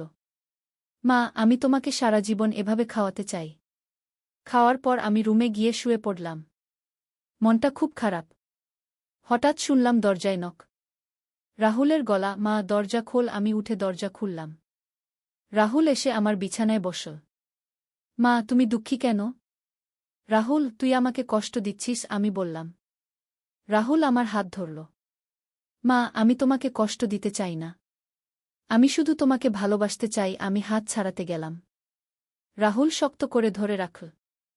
মা, তুমি আমার ভালোবাসা গ্রহণ করো। আমি তোমাকে সুখী রাখব। রাহুল আমার কাছে আরও কাছে এল। আমি পিছিয়ে গেলাম। রাহুল, তুই এত কাছে আসিস কেন? রাহুল বলল, কারণ আমি তোমার কাছে থাকতে চাই। হঠাৎ রাহুল আমার গালে একটা চুমু দিল। আমি চমকে উঠলাম। রাহুল, তুই কি করলি? রাহুল হাসল। মা, আমি তোমাকে ভালোবাসার চুমু দিলাম। আমি উঠে দাঁড়ালাম। তুই পাগল হয়ে গেছিস। রাহুল আমার পা ধরে ফেল। মা, আমি পাগল হইনি। আমি তোমাকে ভালোবাসি। আমি ওর হাত ঝাড়িয়ে বের হয়ে গেলাম। রাহুল পিছু নীল। মা, তুমি কোথায় যাচ্ছ? আমি বসার ঘরে গিয়ে সোফায় বসলাম। রাহুল আমার সামনে হাঁটু গেড়ে বসল। মা, আমার কথা শোনো। আমি তোমাকে বিয়ে করতে চাই। আমার মাথা ঘুরে গেল। রাহুল, তুই কি বলছিস জানিস? রাহুল বলল, মা, আমি সব জানি। আমি তোমাকে সিঁদুর পরিয়ে দিতে চাই। তুমি আমার স্ত্রী হও। ও পকেট থেকে সেই সিঁদুরের কৌটা বের করল। আমার চোখ বড় হয়ে গেল। এটা কোথা ছিল? রাহুল বলল, আমি লুকিয়ে রেখেছিলাম। ও কৌটা খুল। ভেতরে লাল সিঁদুর চকচক করছে। মা, আমি তোমার কপালে এই সিঁদুর দিতে চাই। আমি পিছিয়ে গেলাম। না, রাহুল, এটা ঠিক নয়। রাহুল উঠে দাঁড়াল। মা, কেন ঠিক নয়? আমি তোমাকে ভালোবাসি। তুমি আমাকে ভালোবাসো। আমরা একসাথে সুখী হতে পারি। ও আমার দিকে এগিয়ে এল। আমি আরও পিছিয়ে গেলাম। রাহুল, তুই আমার ছেলে। আমি তোর মা। এটা কখনো সম্ভব নয়, আমি বললাম। রাহুল বলল, মা, সব কিছুই সম্ভব। প্রেমের কাছে কোনো বাধা বড় নয়। ও সিঁদুরের কৌটা আমার দিকে বাড়িয়ে দিল। ঠিক সেই মুহূর্তে দরজার কাছ থেকে একটা আওয়াজ এল। মা, দাদা, তোমরা কি করছো? তানিয়া স্কুল থেকে ফিরে এসেছে। রাহুল তাড়াতাড়ি সিঁদুরের কৌটা লুকিয়ে ফেল। কিছু না তানিয়া, আমরা শুধু কথা বলছিলাম। তানিয়া ব্যাগ রেখে পানি খেতে গেল। রাহুল আমার কানের কাছে ফিসফিস করে বলল, মা, এই কথা এখানেই শেষ নয়। আমি তোমাকে পাবি। আমি কাঁপতে লাগলাম। সন্ধেবেলা আমি খাবার রান্না করছিলাম। রাহুল এসে আমার পাশে দাঁড়াল।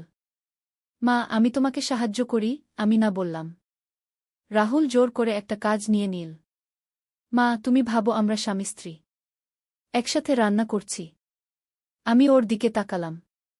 রাহুল, তুই কেন এসব কল্পনা করিস? রাহুল বলল, কারণ এটা আমার স্বপ্ন। আমি চাই আমরা একসাথে সংসার করি। ও আমার কাঁধে হাত রাখল। আমি সরে গেলাম। রাতে খাওয়ার সময় তানিয়া বলল, মা, বাবা কবে ফিরবে? আমি বললাম, আরও 2 দিন। তানিয়া বলল, আমি বাবাকে মিস করছি। রাহুল বলল, তানিয়া, আমি তো আছি। আমি তোমার দেখাশোনা করছি। খাওয়ার পর তানিয়া পড়তে বসল। আমি রান্নাঘরে বাসন মাজতে গেলাম। রাহুল এসে আমার সাহায্য করতে চাইল। মা, আমি প্লেট মুছে দিই। আমি রাজি হলাম। আমরা চুপচাপ কাজ করছিলাম। হঠাৎ রাহুল বলল, মা, তুমি কি জান আমি তোমাকে কতটা ভালোবাসি? আমি কিছু বললাম না। রাহুল আবার বলল, আমি তোমার জন্য যে কোনো কিছু করতে পারি। আমি তাকালাম। রাহুল, তুই আমাকে স্বাভাবিকভাবে দেখ। রাহুল বলল, মা, আমি তোমাকে স্বাভাবিকভাবেই দেখি। তুমি আমার প্রিয় মানুষ। ও আস্তে করে আমার হাতে হাত রাখল। আমি হাত সরিয়ে নিলাম। রাহুল, না। রাহুল কাছে এল। মা, আমি তোমার কাছে একটা অনুরোধ আছে। আমি বললাম, কি? রাহুল বলল, আজ রাতে আমি তোমার রুমে ঘুমাতে পারি? আমি চমকে উঠলাম। কেন? রাহুল বলল, কারণ বাবা নেই। আমি তোমাকে একা রাখতে চাই না। আমি বললাম, তানিয়া আছে তো? রাহুল বলল, তানিয়া ছোট। আমি তোমার রক্ষা করতে চাই। আমি ভাবলাম। একা ঘুমাতে ভয় লাগছিল। ঠিক আছে, কিন্তু তুই মেঝেতে ঘুমাবি। আমি বললাম। রাহুল খুশি হয়ে গেল। হ্যাঁ মা, আমি মেঝেতে ঘুমাব। রাতে রাহুল একটা চাদর নিয়ে আমার রুমে এল। আমি বিছানা শুলাম। রাহুল মেঝেতে শুয়ে পড়ল। কিছুক্ষণ পর রাহুল বলল, মা, তুমি ঘুমিয়ে গেছ? আমি বললাম, না। রাহুল বলল, মা, আমি তোমার কাছে আসতে পারি? আমি বললাম, কেন? রাহুল বলল, মেঝে শক্ত। আমার শরীর ব্যথা হচ্ছে। আমি কিছুক্ষণ ভাবলাম। তারপর বললাম, ঠিক আছে। কিন্তু দূরে থাকবি। রাহুল উঠে বিছানায় এল। আমি এক পাশে সরে গেলাম। রাহুল অপর পাশে শুয়ে পড়ল। ধন্যবাদ মা। রাতের মাঝে আমি ঘুম থেকে উঠলাম। দেখলাম রাহুল আমার খুব কাছে এসে গেছে। ওর একটা হাত আমার কোমরে। আমি সরে যেতে গেলাম। রাহুল জেগে উঠল। মা, কি হয়েছে? আমি বললাম, তুই আমার খুব কাছে এসে গেছিস। রাহুল বলল, সরি মা। ঘুমের মধ্যে হয়ে গেছে। কিন্তু ও হাত সরাল না। আমি ওর হাত সরিয়ে দিলাম। রাহুল আবার কাছে এল। মা, আমি তোমাকে কাছে পেতে চাই। আমি উঠে বসলাম। রাহুল, তুই মেঝেতে যা। রাহুল বলল, মা প্লিজ। আমি শুধু তোমার কাছে থাকতে চাই। আমি শক্ত হয়ে বললাম, না। রাহুল মন খারাপ করে মেঝেতে চলে গেল। পরের দিন সকালে আমি ঘুম থেকে উঠে দেখি রাহুল নেই। আমি রান্নাঘরে গিয়ে দেখি ও নাস্তা বানিয়ে রেখেছে। একটা চিঠি রেখেছে। লেখা, প্রিয় মা, তোমার জন্য নাস্তা বানিয়ে রেখেছি। আমি তোমাকে ভীষণ ভালোবাসি। তোমার স্বামী রাহুল। আমার হাত কাঁপল। ও নিজেকে আমার স্বামী লিখেছে। আমি চিঠিটা ছিঁড়ে ফেললাম। কিছুক্ষণ পর রাহুল বাজার থেকে ফিরে এল। মা, তুমি নাস্তা খেয়েছ? আমি মাথা নাড়লাম। রাহুল খুশি হয়ে বলল, কেমন লেগেছে? আমি বললাম, ভালো। রাহুল আমার কাছে এসে বলল, মা, আমি তোমার জন্য প্রতিদিন রান্না করতে পারি। আমি কিছু বললাম না। মা, আমি তোমাকে একটা সারপ্রাইজ দিতে চাই। রাহুল বলল। আমি জিজ্ঞেস করলাম, কি? রাহুল বলল, আজ সন্ধেবেলা দেখবে। এই বলে ও নিজের রুমে চলে গেল। সারাদিন রাহুল কি যেন একটা করছিল। আমি কয়েকবার ওর রুমের কাছে গিয়েছিলাম। কিন্তু দরজা বন্ধ। সন্ধেবেলা তানিয়া স্কুল থেকে ফিরে এল। রাহুল বলল, তানিয়া, তুমি তোমার রুমে যাও। আমি মায়ের সাথে কথা বলবো। তানিয়া নিজের রুমে চলে গেল। রাহুল আমার হাত ধরে বসার ঘরে নিয়ে এল। আমি দেখলাম সারা ঘর সাজানো। মোমবাতি জ্বালানো। ফুল ছড়ানো। রাহুল, এসব কি? রাহুল বলল, মা, এটা আমাদের বিয়ের সাজসজ্জা। আমি চমকে উঠলাম। কি বললি? রাহুল আমার হাত ধরে হাঁটু গেড়ে বসল। মা, আমি তোমাকে বিয়ে করার প্রস্তাব দিচ্ছি। তুমি আমার স্ত্রী হবে। আমার মাথা ঘুরে গেল। রাহুল পকেট থেকে সেই সিঁদুরের কৌটা বের করল। মা, আমি তোমার কপালে সিঁদুর পরিয়ে দিতে চাই। ও উঠে দাঁড়াল এবং আমার দিকে এগিয়ে এল। আমি পিছিয়ে গেলাম। রাহুল, তুই কি করছিস? এসব সব সরিয়ে ফেল। রাহুল বলল, না মা। আজ আমি তোমাকে আমার করে নেব। ও আমার হাত ধরে টান। আমি হাত ছাড়াতে চেষ্টা করলাম। মা, তুমি আমার কাছ থেকে পালিয়ে কোথায় যাবে? আমি তোমাকে ছাড়ব না। রাহুল আমাকে জড়িয়ে ধরল। আমি চিৎকার করতে যাচ্ছিলাম। হঠাৎ দরজার বেল বাজল। আমরা দুজনেই চমকে উঠলাম। রাহুল আমাকে ছেড়ে দিল। আমি দরজার কাছে গিয়ে দেখলাম রবিন দাঁড়িয়ে। আমি তাড়াতাড়ি দরজা খুললাম। তুমি এত তাড়াতাড়ি ফিরলে? রবিন বলল, কাজ তাড়াতাড়ি শেষ হয়ে গেছে। তানিয়া কোথায়? আমি বললাম, ও নিজের রুমে। রবিন বসার ঘরে এসে দেখল সাজসজ্জা। এসব কি? রাহুল তাড়াতাড়ি বলল, বাবা, আমি একটা পার্টি করার প্রস্তুতি নিচ্ছিলাম। তোমার ফেরার খুশিতে। রবিন হাসল। এত কিছুর দরকার ছিল না। রবিনের সামনে রাহুল সব সরিয়ে ফেল। কিন্তু আমি জানি এটা শেষ নয়। রাহুলের চোখে এখনও সেই আগুন জ্বলছে। ও আমাকে ছাড়বে না। কদিন পর একটা অদ্ভুত ঘটনা ঘটল। আমি সকালে ঘুম থেকে উঠে দেখি আমার ড্রেসিং টেবিলে একটা চিঠি। খুলে পড়লাম। লেখা, প্রিয় স্ত্রী, আমি তোমার জন্য অপেক্ষা করছি। শীঘ্রই আমরা একসাথে হব। তোমার স্বামী গু। আমার গা শিউরে উঠল। এটা রাহুলের হাতের লেখা। কিন্তু ও কখন এটা রেখে গেল? আমি চিঠিটা লুকিয়ে রাখলাম। সেদিন দুপুরে রাহুল আমার কাছে এসে বলল, মা, আমি তোমার জন্য কিছু কিনে এনেছি। ও একটা প্যাকেট দিল। খুলে দেখি একটা লাল শাড়ি। এটা কেন কিনলি? আমি জিজ্ঞেস করলাম। রাহুল বলল, মা, তুমি এই শাড়ি পরে দেখো। তোমাকে খুব সুন্দর লাগবে। আমি শাড়িটা ওর হাতে ফিরিয়ে দিলাম। আমার দরকার নেই। রাহুল বলল, মা প্লিজ, একবার পরে দেখো। আমি রাজি হলাম না। রাহুল শাড়িটা আমার বিছানা রেখে দিল। মা, যখন ইচ্ছে পরে দেখো, এই বলে ও চলে গেল। সারাদিন শাড়িটা আমার চোখের সামনে ছিল। লাল রং যেন আমাকে ডাকছিল। রাতে সবাই ঘুমিয়ে গেলে আমি শাড়িটা হাতে নিলাম। খুব সুন্দর কাজ করা। আয়নার সামনে একবার ধরে দেখলাম। সত্যিই খুব সুন্দর। হঠাৎ মনে হলো আমি এটা পরে দেখি। আমি শাড়িটা পরলাম।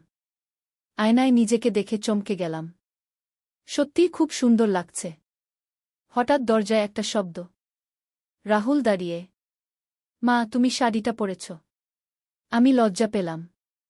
আমি শুধু দেখছিলাম। রাহুল ঘরে এসে বলল, মা, তুমি অসাধারণ লাগছ। একদম নতুন বধূর মতো ও আমার দিকে এগিয়ে এল। এখন শুধু সিঁদুর লাগবে। আমি পিছিয়ে গেলাম।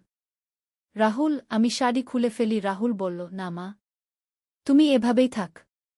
আমি তোমার কপালে সিঁদুর পরিয়ে দিই। ও পকেট থেকে সিঁদুরের কৌটা বের করল। না রাহুল, আমি চিৎকার করতে যাচ্ছিলাম। রাহুল আমার মুখে হাত দিয়ে দিল। মা, চুপ। সবাই ঘুমিয়ে আছে। ও আমাকে ড্রেসিং টেবিলের সামনে নিয়ে গেল। আয়নায় আমাদের দুজনকে দেখা যাচ্ছে। রাহুল আমার পিছনে দাঁড়িয়ে বলল, মা, দেখো আমরা কত সুন্দর জোড়া। ও সিঁদুরের কৌটা খুল।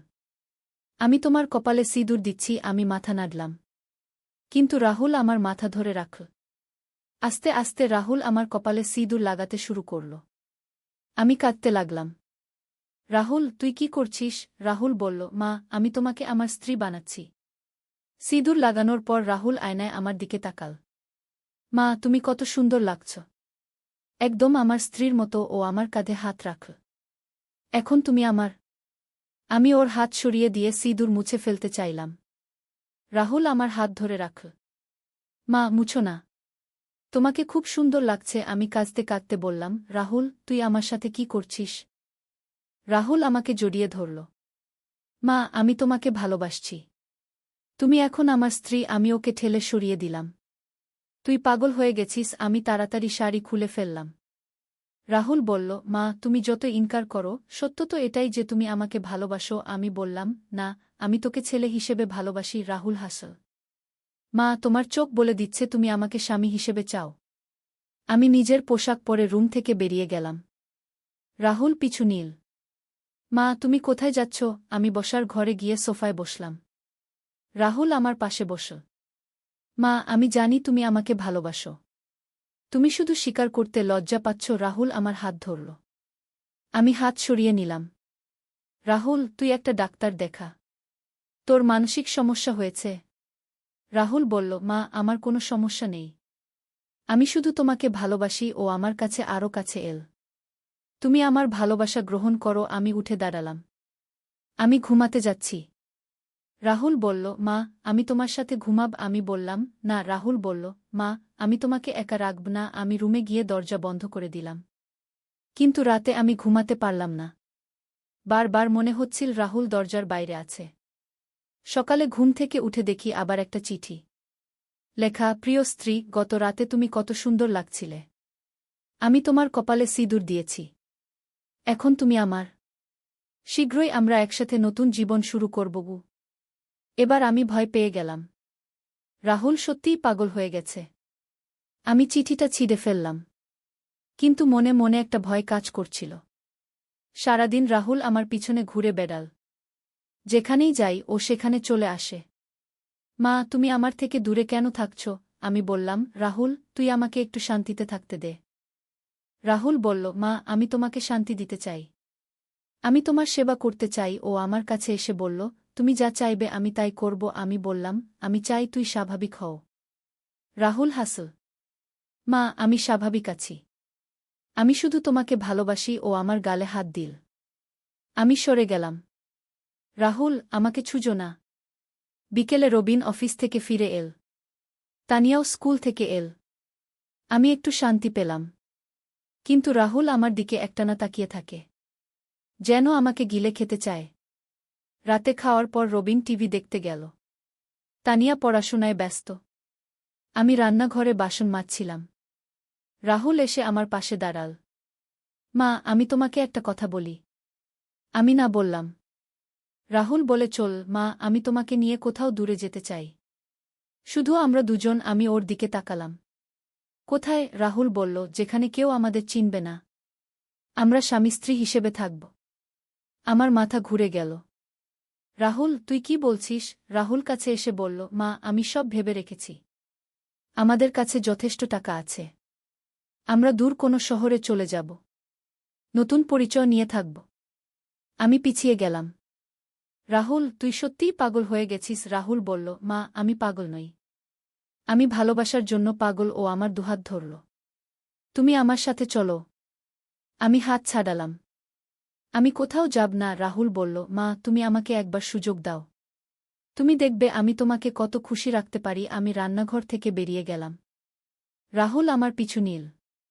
মা, তুমি আমার কথা ভেবে দেখো। আমি নিজের রুমে গিয়ে দরজা বন্ধ করে দিলাম। কিন্তু রাহুল দরজায় করাঘাত করতে লাগল। মা, দরজা খোলো। আমি দরজা খুললাম। রাহুল ঘরে ঢুকে এল। মা, আমি তোমাকে ছাড়তে পারব না। ও আমাকে জড়িয়ে ধরল। আমি চিৎকার করতে যাচ্ছিলাম। রাহুল আমার মুখ বন্ধ করে দিল। মা, চুপ। সবাই শুনে ফেলবে। রাহুল আমাকে বিছানায় বসাল। আমি তোমাকে বোঝাতে চাই। ও আমার সামনে হাঁটু গেড়ে বসল। মা, আমি তোমার জন্য সব কিছু করতে পারি। তুমি শুধু আমাকে একটা সুযোগ দাও। আমি কাঁদতে লাগলাম। রাহুল, তুই আমার ছেলে। তুই এভাবে কথা বলিস কেন? রাহুল আমার চোখের জল মুছে দিল। মা, আমি তোমার ছেলে। কিন্তু আমি তোমাকে স্ত্রী হিসেবে ভালোবাসি। ঠিক সেই মুহূর্তে তানিয়া এসে দরজায় নক করল। মা, দাদা, তোমরা কি করছ? রাহুল তাড়াতাড়ি আমাকে ছেড়ে দিল। আমি চোখ মুছে দরজা খুললাম। কিছু না, মা। আমরা কথা বলছিলাম। তানিয়া বলল, মা, তুমি কাঁদছিলে কেন? আমি বললাম, আমার চোখে কিছু পড়েছিল। তানিয়া নিজের রুমে চলে গেল। রাহুল আমার কানের কাছে ফিসফিস করে বলল, মা, এই কথা এখানেই শেষ নয়। আমি এখন বুঝতে পারছি রাহুল আমাকে ছাড়বে না। ওর মধ্যে একটা ভয়ানক জেদ চেপে বসেছে। আমি কি করব বুঝতে পারছি না। পরের দিন খুব ভোরে আমি ঘুম থেকে উঠলাম। রাহুলের রুমের সামনে দিয়ে যাচ্ছিলাম। হঠাৎ শুনলাম ও কার সাথে যেন ফোনে কথা বলছে। আমি কান পেতে শুনলাম। হ্যাঁ, আমি এবং আমার স্ত্রী দূরে কোথাও যেতে চাই। একটা ছোট ফ্ল্যাট ভাড়া নিতে চাই। আমার মাথায় যেন বজ্রপাত হল। রাহুল কি সত্যিই আমাকে নিয়ে পালিয়ে যাওয়ার পরিকল্পনা করছে? আমি তাড়াতাড়ি সেখান থেকে চলে এলাম। মনে হচ্ছিল যেন আমি কোনো ফাঁদে পড়ে গেছি। রাহুল এখন আমাকে স্ত্রী বলে পরিচয় দিচ্ছে। কিছুক্ষণ পর রাহুল রুম থেকে বেরিয়ে এল। আমার কাছে এসে বলল, মা, আমি সব ব্যবস্থা করে ফেলেছি। আমরা পরের সপ্তাহে চলে যেতে পারি। আমি চমকে উঠলাম। কোথায় যেতে পারি? রাহুল হাসল। মা, আমি বলেছি তো। আমরা দূর কোনো শহরে চলে যাব। আমি বললাম, আমি কোথাও যাব না। রাহুল বলল, মা, তুমি যাবে। আমি তোমাকে নিয়েই যাব। ওর কথায় এমন দৃঢ়তা যে আমি ভয় পেয়ে গেলাম। রাহুল, তুই কি জোর করে আমাকে নিয়ে যাবি? রাহুল বলল, মা, জোর করে নয়। তুমি নিজেই আমার সাথে আসবে। আমি বললাম, কখনোই না। রাহুল কাছে এসে আমার কাঁধে হাত রাখল। মা, তুমি আসবে। কারণ তুমি জান তুমি আমাকে ভালোবাসো। আমি ওর হাত সরিয়ে দিলাম। এভাবে কদিন কেটে গেল। রাহুল প্রতিদিন আমাকে নিয়ে চলে যাওয়ার কথা বলে।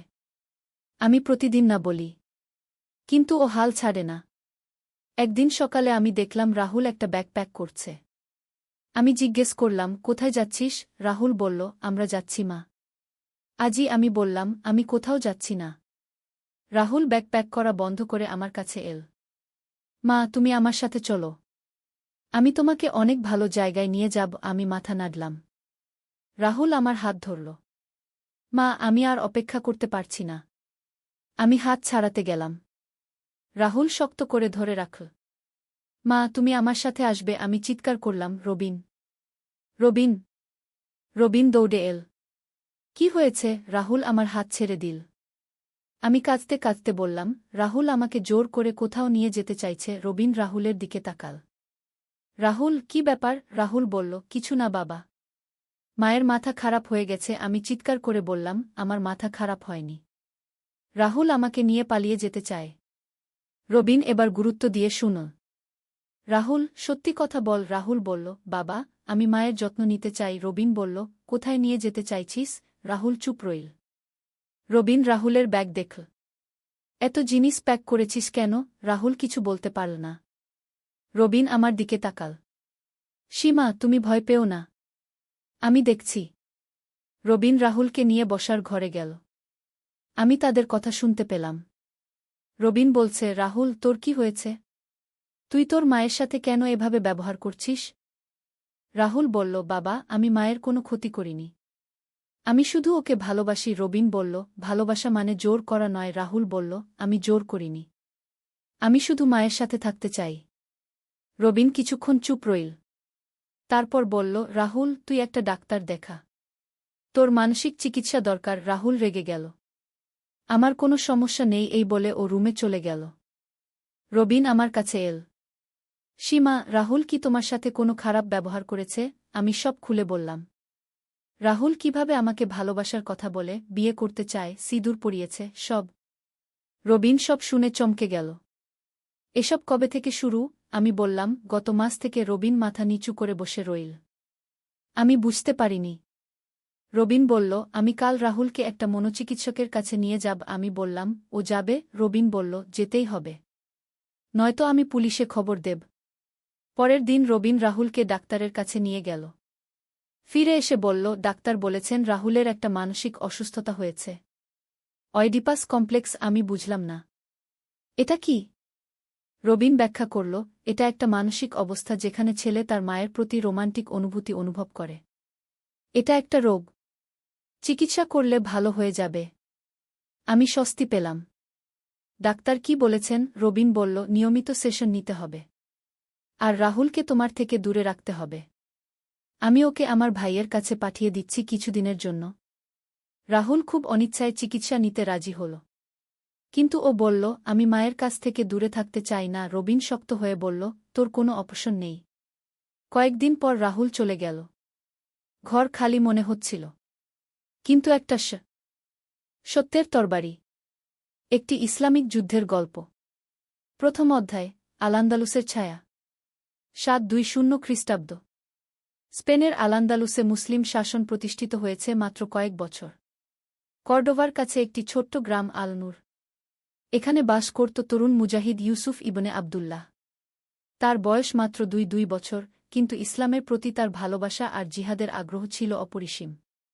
ইউসুফের বাবা আবদুল্লাহ ছিলেন তারিক ইবনে জিয়াদের সেনাবাহিনীর একজন বীর সৈনিক। জিব্রাল্টার জয়ের সময় তিনি শহীদ হয়েছিলেন। মায়ের কাছ থেকে শোনা বাবার বীরত্বের গল্প ইউসুফের হৃদয়ে জিহাদের আগুন জ্বালিয়ে দিয়েছিল। সেদিন ছিল জুমার দিন। ইউসুফ মসজিদে নামাজ পড়তে গিয়েছিল। ইমাম আবু ইউসুফ খুতবা দিচ্ছিলেন। হঠাৎ মসজিদের দরজায় একজন দূত এসে উপস্থিত। তার মুখে উদ্বেগের ছাপ। হে মুমিনগণ, দূত চিৎকার করে বলল, উত্তর থেকে খ্রিস্টান সেনাপতি পেলাগিউসের নেতৃত্বে একটি বিশাল বাহিনী আমাদের দিকে অগ্রসর হচ্ছে। তারা আস্তুরিয়াসের পাহাড় থেকে নেমে এসেছে। আমাদের ভাইদের উপর হামলা চালিয়ে বেশ কয়েকটি গ্রাম ধ্বংস করেছে। মসজিদে উপস্থিত সবাই স্তব্ধ হয়ে গেল। ইমাম সাহেব দোয়া করলেন, আল্লাহুম্মা আনসুরনা আলাল কাউমিল কাফিরিন। হে আল্লাহ, কাফের সম্প্রদায়ের বিরুদ্ধে আমাদের সাহায্য করুন। ইউসুফের হৃদয়ে আগুন জ্বলে উঠল। তিনি দাঁড়িয়ে বললেন, আমি আমার তরবারি নিয়ে জিহাদে অংশগ্রহণ করব। আমার বাবার রক্তের দায় আমাকে শোধ করতে হবে। দ্বিতীয় অধ্যায়, মুজাহিদদের একত্রিত হওয়া। পরের দিন ভোরে ইউসুফ তার ঘোড়া নিয়ে গ্রাম ছেড়ে বের হল। সাথে নীল তার দাদার আমানত, একটি দামেস্কি তরবারি যার হাতলে কুরআনের আয়াত খোদাই করা। পথে সে দেখা পেল তার বন্ধু সালমান ইবনে মুসার। সালমান ছিল একজন দক্ষ তীরন্দাজ। তারা দুজন একসাথে কর্ডোভার দিকে রওনা দিল।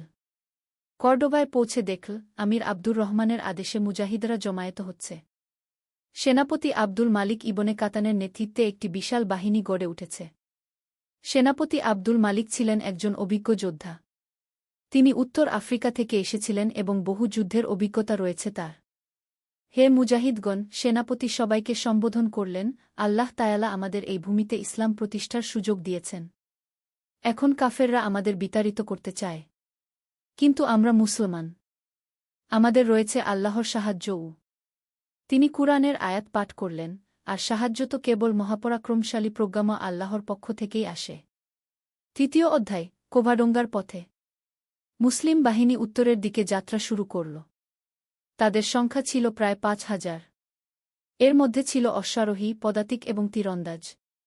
ইউসুফ অশ্বারোহী বিভাগে যোগ দিল। তার সাথে ছিল সালমান এবং আরও কিছু তরুণ মুজাহিদ। তারা সবাই উৎসাহে ভরপুর। পথে চলার সময় তারা দেখল পুড়ে যাওয়া গ্রামের ধ্বংসাবশেষ। খ্রিস্টান সেনারা এখানে নির্বিচারে হত্যাকাণ্ড চালিয়েছে। মুসলিম নারী শিশুদের নির্মমভাবে হত্যা করেছে। এই দৃশ্য দেখে ইউসুফের মনে প্রতিশোধের আগুন আরও জ্বলে উঠল। তিনি তার তরবারিতে হাত রেখে বললেন, ইয়া আল্লাহ! আমাদের ভাইদের রক্তের বদলা নিতে সাহায্য করুন গু। 3 দিনের যাত্রার পর তারা কোভাডোঙ্গা পর্বতের কাছে পৌঁছাল। এখানেই পেলাগিউস তার বাহিনী নিয়ে অবস্থান নিয়েছে। এটি একটি কৌশলগত স্থান, চারদিকে পাহাড় আর সামনে একটি সংকীর্ণ গিরিপথ। 4র্থ অধ্যায়, যুদ্ধের প্রাক্কালে। রাতে মুসলিম ক্যাম্পে নীরবতা বিরাজ করছিল। সবাই পরের দিনের যুদ্ধের জন্য প্রস্তুতি নিচ্ছিল। ইউসুফ তার তরবারি ধার দিল এবং নামাজ পড়ল। সেনাপতি আব্দুল মালিক তার অফিসারদের নিয়ে যুদ্ধ পরিকল্পনা করছিলেন। তিনি বুঝতে পেরেছিলেন যে কোভাডোঙ্গা একটি কঠিন স্থান। এখানে খ্রিস্টানরা উঁচু পাহাড়ে অবস্থান নিয়েছে। আমাদের তীরন্দাজরা প্রথমে আক্রমণ করবে, তিনি বললেন। তারপর অশ্বারোহীরা গিরিপথ দিয়ে উঠে যাবে। পদাতিক সেনারা 2 পাশ থেকে ঘিরে ফেলবে গি। কিন্তু সেনাপতির অজানা ছিল যে পেলাগিউস এই স্থানটি খুব ভালোভাবে চিনত। সে জানত কিভাবে পাহাড়ের সুবিধা নিতে হয়। ভোরের আজানের সময় মুজাহিদরা নামাজ পড়ল। ইমাম দোয়া করলেন, রাব্বানা আফরিক আলায়না সাবরান ওয়া সাব্বিত আকদামানা ওয়ানসুরোনা আলাল কাউমিল কাফিরিন, হে আমাদের প্রতিপালক! আমাদের উপর ধৈর্য ঢেলে দিন, আমাদের পা অবিচল রাখুন এবং কাফের সম্প্রদায়ের বিরুদ্ধে আমাদের সাহায্য করুন। 5ম অধ্যায়, কোভাডোঙ্গার যুদ্ধ। সূর্য ওঠার সাথে সাথে যুদ্ধ শুরু হল। মুসলিম তীরন্দাজরা প্রথমে তীর ছুড়ল। কিন্তু খ্রিস্টানরা পাহাড়ের আড়ালে থাকায় তেমন ক্ষতি হল না। ইউসুফ তার ঘোড়ায় চড়েক আল্লাহু আকবার কি ধ্বনি দিয়ে গিরিপথ দিয়ে উঠে গেল। তার সাথে ছিল প্রায় 200 অশ্বারোহী। কিন্তু এটি ছিল একটি ফাঁদ। পেলাগিউস পাহাড়ের উপর থেকে বিশাল পাথর গড়িয়ে দিল। অনেক মুসলিম সৈনিক হতাহত হল। ইউসুফের ঘোড়া একটি তীর খেয়ে মারা গেল। তিনি পায়ে হেঁটে যুদ্ধ চালিয়ে গেলেন। তার তরবারি দিয়ে একের পর একে খ্রিস্টান সৈনিকদের হত্যা করলেন। সালমান তার তীর দিয়ে দূর থেকে সাহায্য করছিল। তার তীরে অনেক শত্রু সৈনিক মারা পড়ল। কিন্তু যুদ্ধের মোড় ভিন্ন দিকে যেতে শুরু করল। খ্রিস্টানরা তাদের ভূমির সুবিধা নিয়ে মুসলিমদের উপর চাপ বাড়াতে লাগল। 6ষ্ঠ অধ্যায়, বিপদের মুহূর্ত। দুপুরের দিকে মুসলিম বাহিনী কঠিন পরিস্থিতিতে পড়ে গেল। অনেক সৈনিক হতাহত হয়েছে। সেনাপতি আব্দুল মালিক নিজেও আহত হয়েছেন। ইউসুফ দেখল তার চারপাশে শত্রু সেনারা ঘিরে ফেলেছে। তার শরীরে বেশ কয়েকটি ক্ষত। কিন্তু তার মনে শুধু একটাই কথা, আল্লাহর রাহে শহীদ হওয়ার চেয়ে বড় সম্মান আর কি হতে পারে। সে আল্লাহর নাম নিয়ে তরবারি চালিয়ে গেল। তার তরবারির প্রতিটি আঘাতে খ্রিস্টান সৈনিকদের রক্ত ঝরছিল। হঠাৎ সে দেখল পেলাগিউস নিজেই তার দিকে এগিয়ে আসছে। পেলাগিউস ছিল একজন বিশালদেহী যোদ্ধা। তার হাতে ছিল একটি বিশাল তরবারি। মুসলিম শয়তান, পেলাগিউস চিৎকার করে বলল, আজ তুই মরবি। ইউসুফ হেসে বলল, মৃত্যু তো আল্লাহর হাতে। তুই শুধু একটি কারণ মাত্র। 7ম অধ্যায়, দ্বৈত যুদ্ধ। ইউসুফ আর পেলাগিউসের মধ্যে তুমুল দ্বৈত যুদ্ধ শুরু হল। চারপাশের সৈনিকরা যুদ্ধ থামিয়ে এই দ্বন্দ্ব দেখতে লাগল। পেলাগিউস তার ভারী তরবারি দিয়ে প্রচণ্ড আক্রমণ করল। ইউসুফ তার হালকা দামেস্কি তরবারি দিয়ে সেই আক্রমণ প্রতিরোধ করল। বিসমিল্লাহ বলে ইউসুফ পাল্টা আক্রমণ করল। তার তরবারি পেলাগিউসের বুকে আঘাত করল। কিন্তু তার বর্মের কারণে তেমন ক্ষতি হল না। যুদ্ধ চলতে থাকল। ইউসুফ ক্লান্ত হয়ে পড়ছিল। তার শরীরে ক্ষত বেড়ে যাচ্ছিল। কিন্তু তার ঈমান অটুট ছিল। আল্লাহুম্মা আইজিদনি বিরুহিল কুদুস। হে আল্লাহ! পবিত্র রুহের দ্বারা আমাকে শক্তি দিন, সে দোয়া করল। হঠাৎ তার মনে পড়ল তার মায়ের কথা। মা বলেছিলেন, বেটা, সত্যের জন্য লড়াই করলে আল্লাহ সাহায্য করেন গু। নতুন শক্তি পেয়ে ইউসুফ আক্রমণ করল। এবার তার তরবারি পেলাগিউসের গলা আঘাত করল। 8ম অধ্যায়, বিজয় নাকি পরাজয়। পেলাগিউস মাটিতে পড়ে গেল। তার মৃত্যুর সাথে সাথে খ্রিস্টান সেনারা হতাশ হয়ে পড়ল। কিন্তু মুসলিম বাহিনীও ততক্ষণে অনেক ক্ষতিগ্রস্ত হয়ে গেছে। ইউসুফ পেলাগিউসের মৃতদেহের কাছে দাঁড়িয়ে বলল, লা ইলাহা ইল্লাল্লাহু ওয়াহদাহু লা শারিকা লাহু, আল্লাহ ছাড়া কোনো উপাস্য নেই, তিনি এক, তার কোনো শরিক নেই। কিন্তু খ্রিস্টানদের সংখ্যা এখনও বেশি ছিল। তারা পাহাড়ের উঁচু স্থান থেকে আরও আক্রমণ করতে থাকল। সেনাপতি আব্দুল মালিক বুঝতে পারলেন যে এই অবস্থানে টিকে থাকা সম্ভব নয়। তিনি পিছু হটার নির্দেশ দিলেন। ইনশাআল্লাহ আমরা আবার ফিরে আসব, তিনি বললেন। আজকের এই পরাজয় আমাদের শিক্ষা দেবে কি? মুসলিম বাহিনী কৌশলে পিছু হটল। ইউসুফ সালমানের সাহায্যে একটি ঘোড়ায় চড়ল। নবম অধ্যায় প্রত্যাবর্তন। ফেরার পথে মুসলিম সেনারা নীরব ছিল। অনেকেই হতাশ। কিন্তু ইউসুফের মুখে কোনো হতাশার ছাপ নেই। ভাই, আমরা তো হেরে গেছি, সালমান বলল। ইউসুফ হেসে বলল, আল্লাহ তায়ালা বলেছেন, ওয়া উখরা তুহিব্বুনাহা নাসরুন মিনাল্লাহি ওয়া ফাতহুন কারিব, আর আরেকটি বিষয় তোমরা পছন্দ কর, আল্লাহর সাহায্য ও আসন্ন বিজয়। আজকের এই পরীক্ষা আমাদের আরও শক্তিশালী করবে গে।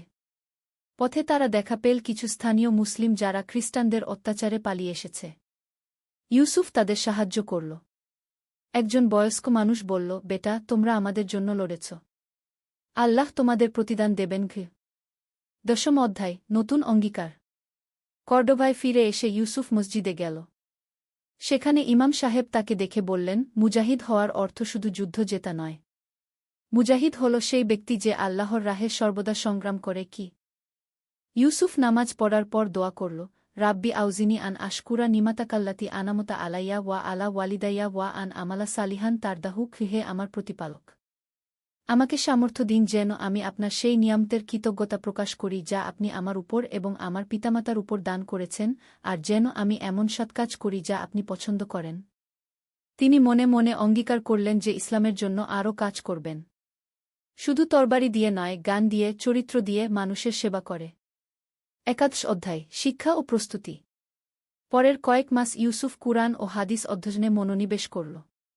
তিনি বুঝতে পারলেন যে সত্যিকারের মুজাহিদ হতে হলে শুধু শারীরিক শক্তি নয়, আত্মিক শক্তিও দরকার। তিনি গরিব মুসলিমদের সাহায্য করতে শুরু করলেন। অনাথ শিশুদের লেখাপড়া শেখাতেন। মানুষজনকে ইসলামের সুন্দর শিক্ষা দিতেন। একদিন খবর এল যে উত্তর থেকে আবার খ্রিস্টান বাহিনী আক্রমণ করতে আসছে। এবার তাদের সাথে রয়েছে ফ্রাঙ্কিশ সেনারাও। আমির আব্দুর রহমান আবার মুজাহিদদের আহ্বান জানালেন। ইউসুফ আবার তার তরবারি নিয়ে প্রস্তুত হল। কিন্তু এবার তার মনে শুধু প্রতিশোধের আগুন নেই। তার মনে রয়েছে ইসলামের সেবা করার দৃঢ় সংকল্প। দ্বাদশ অধ্যায় পুনর্বার যুদ্ধ। এবার মুসলিম বাহিনী আরও সুসংগঠিত। সেনাপতি তালিব ইবনে আবু তালিবের নেতৃত্বে সবাই একসাথে।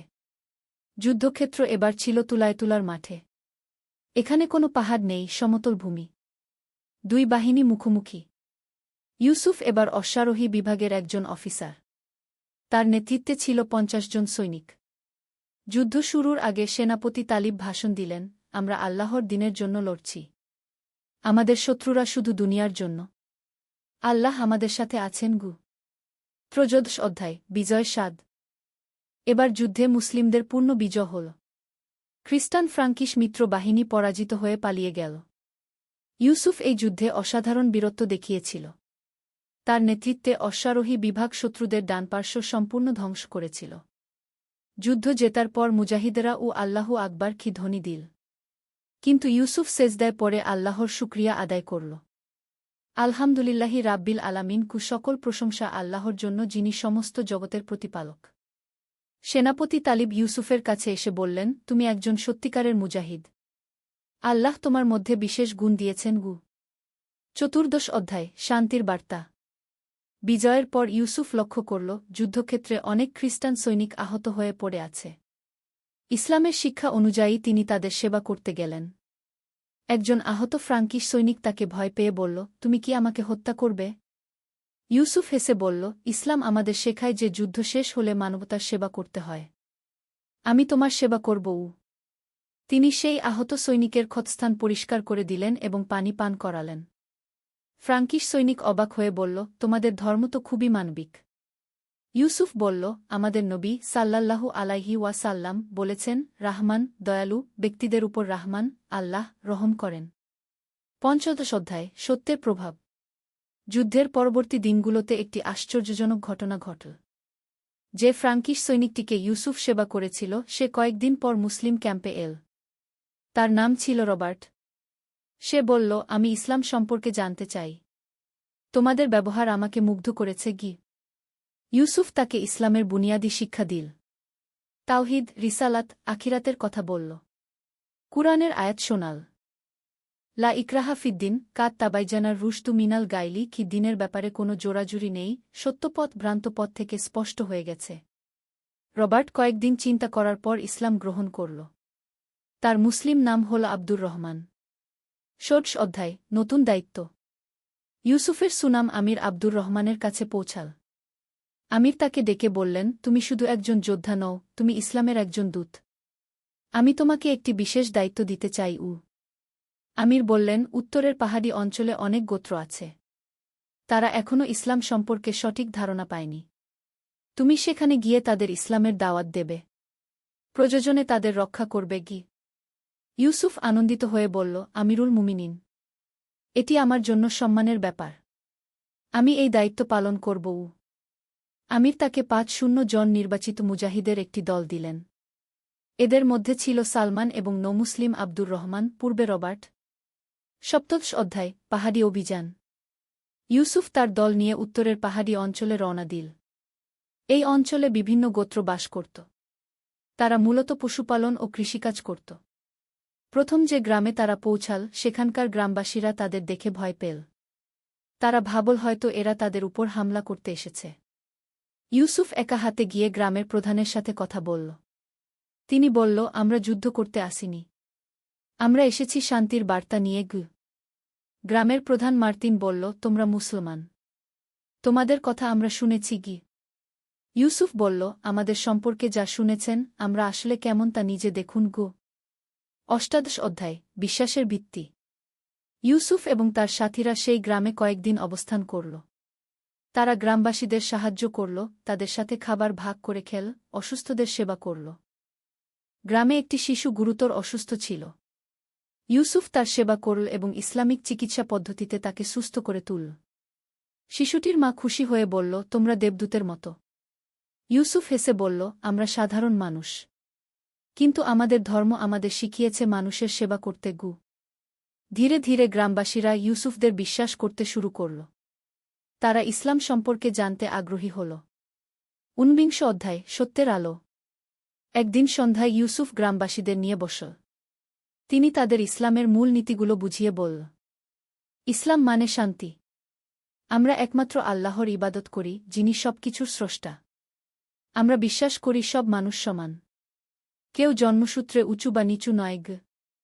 তিনি কুরআনের আয়াত পড়লেন, ইয়া আইজুহান নাসু ইন্না খালাকনাকুম মিন জাকারিন ওয়া উনসা ওয়া জাআলনাকুম শুবান ওয়া কাবাইলা লিতাআরাফু। হে মানুষ, আমি তোমাদের পুরুষ ও নারী থেকে সৃষ্টি করেছি এবং তোমাদের বিভিন্ন জাতি ও গোত্রে বিভক্ত করেছি যাতে তোমরা পরস্পরে পরিচিত হতে পার। গ্রামের যুবক পেদ্রো বলল, এই শিক্ষা তো খুবই সুন্দর। ২০ অধ্যায়, হৃদয়ের পরিবর্তন। কয়েক সপ্তাহ পর গ্রামের অনেকেই ইসলাম গ্রহণ করল। তারা দেখেছিল ইউসুফ এবং তার সাথীদের সততা, দয়া এবং ন্যায়পরায়ণতা। গ্রামের প্রধান মার্তিন নিজেও ইসলাম গ্রহণ করে তার নাম রাখল মুহাম্মদ। কিন্তু একদিন খবর এল যে পাশের উপত্যকায় একদল দস্যু গ্রামবাসীদের উপর হামলা করে তাদের সম্পদ লুট করছে। নতুন মুসলিম গ্রামবাসীরা ইউসুফের কাছে সাহায্য চাইল। ইউসুফ বলল, আমাদের ধর্ম অন্যায়ের বিরুদ্ধে লড়াই করতে বলে। আমরা নিরীহ মানুষদের রক্ষা করব। ২১ অধ্যায়, ন্যায়ের জন্য লড়াই। ইউসুফ তার ৫০ জনের দল এবং গ্রামের কিছু সক্ষম পুরুষ নিয়ে দস্যুদের বিরুদ্ধে অভিযান পরিচালনা করল। দস্যুদের আড্ডাখানা ছিল একটি গুহায়। তারা সংখ্যায় প্রায় ৮০ জন। যুদ্ধ শুরুর আগে ইউসুফ তাদের আত্মসমর্পণের সুযোগ দিল। তিনি বলল, তোমরা যদি লুণ্ঠিত সম্পদ ফেরত দাও এবং নিরীহ মানুষদের কষ্ট দেওয়া বন্ধ কর, আমরা তোমাদের ক্ষমা করব। দস্যুদের নেতা হাসতে হাসতে বলল, আমরা কেন তোমাদের কথা শুনব? ইউসুফ দুঃখিত হয়ে বলল, তাহলে আল্লাহর ইচ্ছায় যুদ্ধই হোক। ২২ অধ্যায়, সত্যের বিজয়। যুদ্ধে মুসলিম বাহিনীর সম্পূর্ণ জয় হল। দস্যুরা পরাজিত হয়ে পালিয়ে গেল। তাদের অনেকেই আহত হল, কিন্তু ইউসুফ তাদেরও চিকিৎসার ব্যবস্থা করল। লুণ্ঠিত সম্পদ সব খুঁজে বের করে আসল মালিকদের কাছে ফেরত দেওয়া হল। এই ঘটনার পর পুরো পাহাড়ি অঞ্চলে ইউসুফের সুনাম ছড়িয়ে পড়ল। বিভিন্ন গ্রাম থেকে মানুষ আসতে শুরু করল ইসলাম সম্পর্কে জানার জন্য। অনেকেই ইসলাম গ্রহণ করল। যারা করল না, তারাও মুসলিমদের সাথে শান্তিতে বসবাস করতে শুরু করল। ২৩ অধ্যায়, প্রত্যাবর্তন। ২ বছর পর ইউসুফ কর্ডোভায় ফিরে এল। আমির আব্দুর রহমান তার কাজে খুশি হয়ে বললেন, তুমি তরবারি দিয়ে যা করতে পারনি তা করেছ ভালোবাসা দিয়ে। ইউসুফ বলল, আমিরুল মুমিনিন, ইসলামের সত্যিকারের শক্তি তার সুন্দর শিক্ষার মধ্যে। যুদ্ধ শুধু আত্মরক্ষার জন্য আমির তাকে একটি বিশেষ দায়িত্ব দিলেন, আল-আন্দালুসে ইসলামী শিক্ষা প্রতিষ্ঠানের দেখাশোনা। ইউসুফ আনন্দের সাথে এই দায়িত্ব গ্রহণ করল। চতুর্বিংশ অধ্যায়, নতুন অধ্যায়। ইউসুফ এখন আর শুধু একজন যোদ্ধা নয়। তিনি একজন শিক্ষক, একজন সংস্কারক, একজন মানবসেবক। তিনি কর্ডোভায় একটি মাদ্রাসা প্রতিষ্ঠা করলেন। সেখানে কুরআন, হাদিস, ফিকহ, গণিত, জ্যোতির্বিজ্ঞান পড়ানো হতো। তার স্ত্রী আয়েশা, একজন স্থানীয় মুসলিম পরিবারের মেয়ে, তাকে সব কাজে সাহায্য করত। তাদের দুটি সন্তান, মুহাম্মদ এবং ফাতিমা। ইউসুফ তার সন্তানদের বলত, মনে রেখো, সত্যিকারের জিহাদ হল নিজের নফসের বিরুদ্ধে লড়াই এবং মানুষের কল্যাণ সাধন। পঞ্চবিংশ অধ্যায়, উপসংহার। বছরের পর বছর কেটে গেল। ইউসুফ এখন একজন বয়স্ক ব্যক্তি। তার চুলদাড়ি সাদা হয়ে গেছে, কিন্তু তার চোখে এখনও সেই তেজ। একদিন তার নাতি জায়েদ তাকে জিজ্ঞেস করল, দাদা, আপনি কি কখনো অনুতপ্ত হয়েছেন যে প্রথমে যুদ্ধে হেরে গিয়েছিলেন? ইউসুফ হেসে বলল, বেটা, কোভাডোঙ্গায় আমরা একটি যুদ্ধে হেরেছিলাম, কিন্তু জীবনের বড় যুদ্ধে জিতেছিলাম। আল্লাহ আমাদের শিখিয়েছিলেন যে শুধু তরবারি নয়, ভালোবাসা দিয়েও জয় করা যায়। তিনি কুরআনের আয়াত পড়লেন, ওয়ামা আরসালনাকা ইল্লা রাহমাতাল লিল আলামিন, খে আমি তোমাকে সমগ্র সৃষ্টিজগতের জন্য রহমত স্বরূপ প্রেরণ করেছি। এটাই ইসলামের আসল শিক্ষা, তিনি বলল। আমরা সমগ্র মানবজাতির জন্য রহমত হয়ে এসেছি। সূর্য অস্ত যাচ্ছিল কর্ডোবার আকাশে। মসজিদের মিনার থেকে মাগরিবের আজান ভেসে এল। ইউসুফ তার নাতির হাত ধরে নামাজ পড়তে গেলেন। তার হৃদয়ে শুধু একটাই দোয়া, রাব্বানা আতিনা ফিদ দুনিয়া হাসানাতান ওয়া ফিল আখিরাতি হাসানাতান ওয়া কিনা আজাবান নার, গুহে আমাদের প্রতিপালক, আমাদের দুনিয়ায় কল্যাণ দিন, আখিরাতে কল্যাণ দিন এবং জাহান্নামের আজাব থেকে রক্ষা করুন। সমাপ্ত। এই গল্পটি কাল্পনিক, তবে ইতিহাসের সত্যিকারের ঘটনা এবং ইসলামের সুন্দর শিক্ষা দ্বারা অনুপ্রাণিত। এর মূল বার্তা হল যে সত্যিকারের জিহাদ শুধু যুদ্ধ নয়, বরং মানবতার সেবা এবং সত্যের প্রচার। নূরের আলো। একটি ইসলামিক গল্প। প্রথম অধ্যায়, শুরুর কথা। ঢাকার পুরাতন অংশে একটি ছোট্ট গলির মধ্যে বাস করত নূর নামের একটি ছেলে। তার বয়স মাত্র 12 বছর, কিন্তু তার চোখে ছিল এমন একটি গভীরতা যা তার বয়সের চেয়ে অনেক বেশি প্রজ্ঞার কথা বলত। নূরের বাবা একজন দরিদ্র রিকশাওয়ালা, আর মা একটি সেলাই কারখানায় কাজ করে। তাদের সংসারে অভাব ছিল, কিন্তু ঈমান ও আল্লাহর উপর ভরসা ছিল অটুট। প্রতিদিন ভোরে আয়ানের শব্দে ঘুম ভেঙে যেত নূরের। সে উঠে অজু করে ফজরের নামাজ পড়ত। তার মা আমিনা খাতুন তাকে ছোটবেলা থেকেই শিখিয়েছিলেন যে, বেটা, নামাজ হচ্ছে মুমিনের জন্য আল্লাহর সাথে কথা বলার সবচেয়ে সুন্দর উপায়। এই 5 ওয়াক্ত নামাজই তোমাকে জীবনের সব অন্ধকার থেকে বাঁচাবে। নূর প্রতিদিন স্কুলে যেত পায়ে হেঁটে। তাদের রিকশা ভাড়া দেওয়ার মতো টাকা ছিল না। কিন্তু সে কখনো অভিযোগ করত না। বরং রাস্তায় হাঁটতে হাঁটতে সে আল্লাহর সৃষ্টির সৌন্দর্য দেখত, গাছের পাতায় শিশিরের ফোঁটা, আকাশে ভেসে যাওয়া মেঘ, পাখির কলকাকলি। সবকিছুতেই সে আল্লাহর মহত্ব খুঁজে পেত। স্কুলে নূরের বেশ কয়েকজন বন্ধু ছিল। তাদের মধ্যে সবচেয়ে ভালো বন্ধু ছিল করিম। করিমের বাবা একজন ব্যবসায়ী, তাদের সংসারে অভাব ছিল না। কিন্তু করিম ছিল অহংকারী ও অধৈর্য। সে প্রায়ই দরিদ্রদের নিয়ে তামাশা করত। একদিন ক্লাসে উস্তাদজি একটি হাদিস পড়ালেন, যে ব্যক্তি কোনো মুসলমানের একটি দুঃখ দূর করে দেবে, আল্লাহ তার বিনিময়ে কিয়ামতের দিনের একটি দুঃখ দূর করে দেবেন। করিম হেসে বলল, এসব তো শুধু কথার কথা। বাস্তবে কে কার দুঃখ নেয়? নূর চুপচাপ শুনছিল। সে জানত যে রাসূলুল্লাহ এর প্রতিটি কথা সত্য এবং বাস্তব জীবনে প্রযোগযোগ্য। দ্বিতীয় অধ্যায়, পরীক্ষার সময়। স্কুল ছুটির পর নূর বাড়ি ফেরার পথে একটি অদ্ভুত দৃশ্য দেখল। একজন বৃদ্ধ লোক রাস্তার পাশে বসে কাঁদছেন। তার পাশে একটি ছোট মেয়ে, বয়স হবে 7-8 বছর। মেয়েটিও কাঁদছিল। নূর কাছে গিয়ে জিজ্ঞেস করল, চাচা, কি হয়েছে? কেন কাঁদছেন? বৃদ্ধ লোকটি আব্দুল করিম নামে পরিচিত ছিলেন। তিনি ছিলেন একজন দিনমজুর। তার স্ত্রী মারা গেছেন 5 বছর আগে। এই ছোট্ট মেয়েটি তার নাতনি ফাতিমা। ছেলেবউ দুর্ঘটনায় মারা যাওয়ার পর থেকে ফাতিমা তার কাছেই থাকে। বাবা, কান্নাজড়িত গলায় বললেন আব্দুল করিম, আজ 3 দিন হলো কাজ পাচ্ছি না। বাড়ি ভাড়া দিতে পারিনি। বাড়িওয়ালা আমাদের বের করে দিয়েছে। এখন কোথায় যাব? এই ছোট মেয়েটা না খেয়ে আছে কাল রাত থেকে। নূরের হৃদয় ভেঙে গেল। সে তার পকেট থেকে বের করল মাত্র ৫০ টাকা। এটা ছিল তার সপ্তাহের খরচের জন্য মায়ের দেওয়া টাকা। কিন্তু ফাতিমার ক্ষুধার্ত চোখ দেখে সে আর ভাবতে পারল না। চাচা, এই টাকা নিন। অন্তত ফাতিমার জন্য কিছু খাবার কিনুন গু। আব্দুল করিম অবাক হয়ে তাকালেন। বাবা, তুমি নিজেও তো গরিব ঘরের ছেলে। তোমার নিজেরই প্রয়োজন খু। নূর মাথা নাড়ল। চাচা, রাসূলুল্লাহ শাহ বলেছেন, তোমাদের কেউ ততক্ষণ পর্যন্ত পূর্ণ ঈমানদার হতে পারবে না, যতক্ষণ না সে তার ভাইয়ের জন্য তাই পছন্দ করে, যা নিজের জন্য পছন্দ করে। আপনি আমার দাদার মতো, ফাতিমা আমার বোনের মতো। আমি কিভাবে ক্ষুধার্ত থাকতে দেখব? সেদিন নূর না খেয়ে ঘুমিয়েছিল, কিন্তু তার মনে ছিল অপার শান্তি। ৩য় অধ্যায়, চ্যালেঞ্জ। পরের দিন স্কুলে করিম লক্ষ্য করল নূর খুবই দুর্বল দেখাচ্ছে। টিফিনের সময়ও সে কিছু খেল না। কি হয়েছে নূর? অসুস্থ? নূর মাথা নাড়ল। কিছু না, ভালো আছি উ। কিন্তু করিম বুঝতে পারল। সে জানত নূরের পারিবারিক অবস্থা। বলতো, কাল রাতে খেয়েছিলি? নূর চুপ করে থাকল। তুই আবার কাউকে টাকা দিয়েছিস, তাই না? করিম একটু রাগত স্বরে বলল। তোর নিজের খাওয়ার টাকা দিয়ে দিয়েছিস? নূর বলল, করিম, তুমি তো উস্তাদ জির হাদিসটা শুনেছিলে। আমি শুধু সেটাই প্রযোগ করেছি উ। হাদিস প্রযোগ করতে গিয়ে নিজে মরবি? করিম বিরক্তিতে বলল। যে আল্লাহ অন্যদের মাধ্যমে আমার সাহায্য পৌঁছান, তিনি আমারও ব্যবস্থা করবেন। নূর শান্ত গলা উত্তর দিল। সেদিন ক্লাসের পর করিম নূরকে বলল, চল আমার সাথে। কি সে নূরকে নিয়ে গেল স্কুলের পাশের একটি রেস্তোরাঁ। যা ইচ্ছা অর্ডার করগু।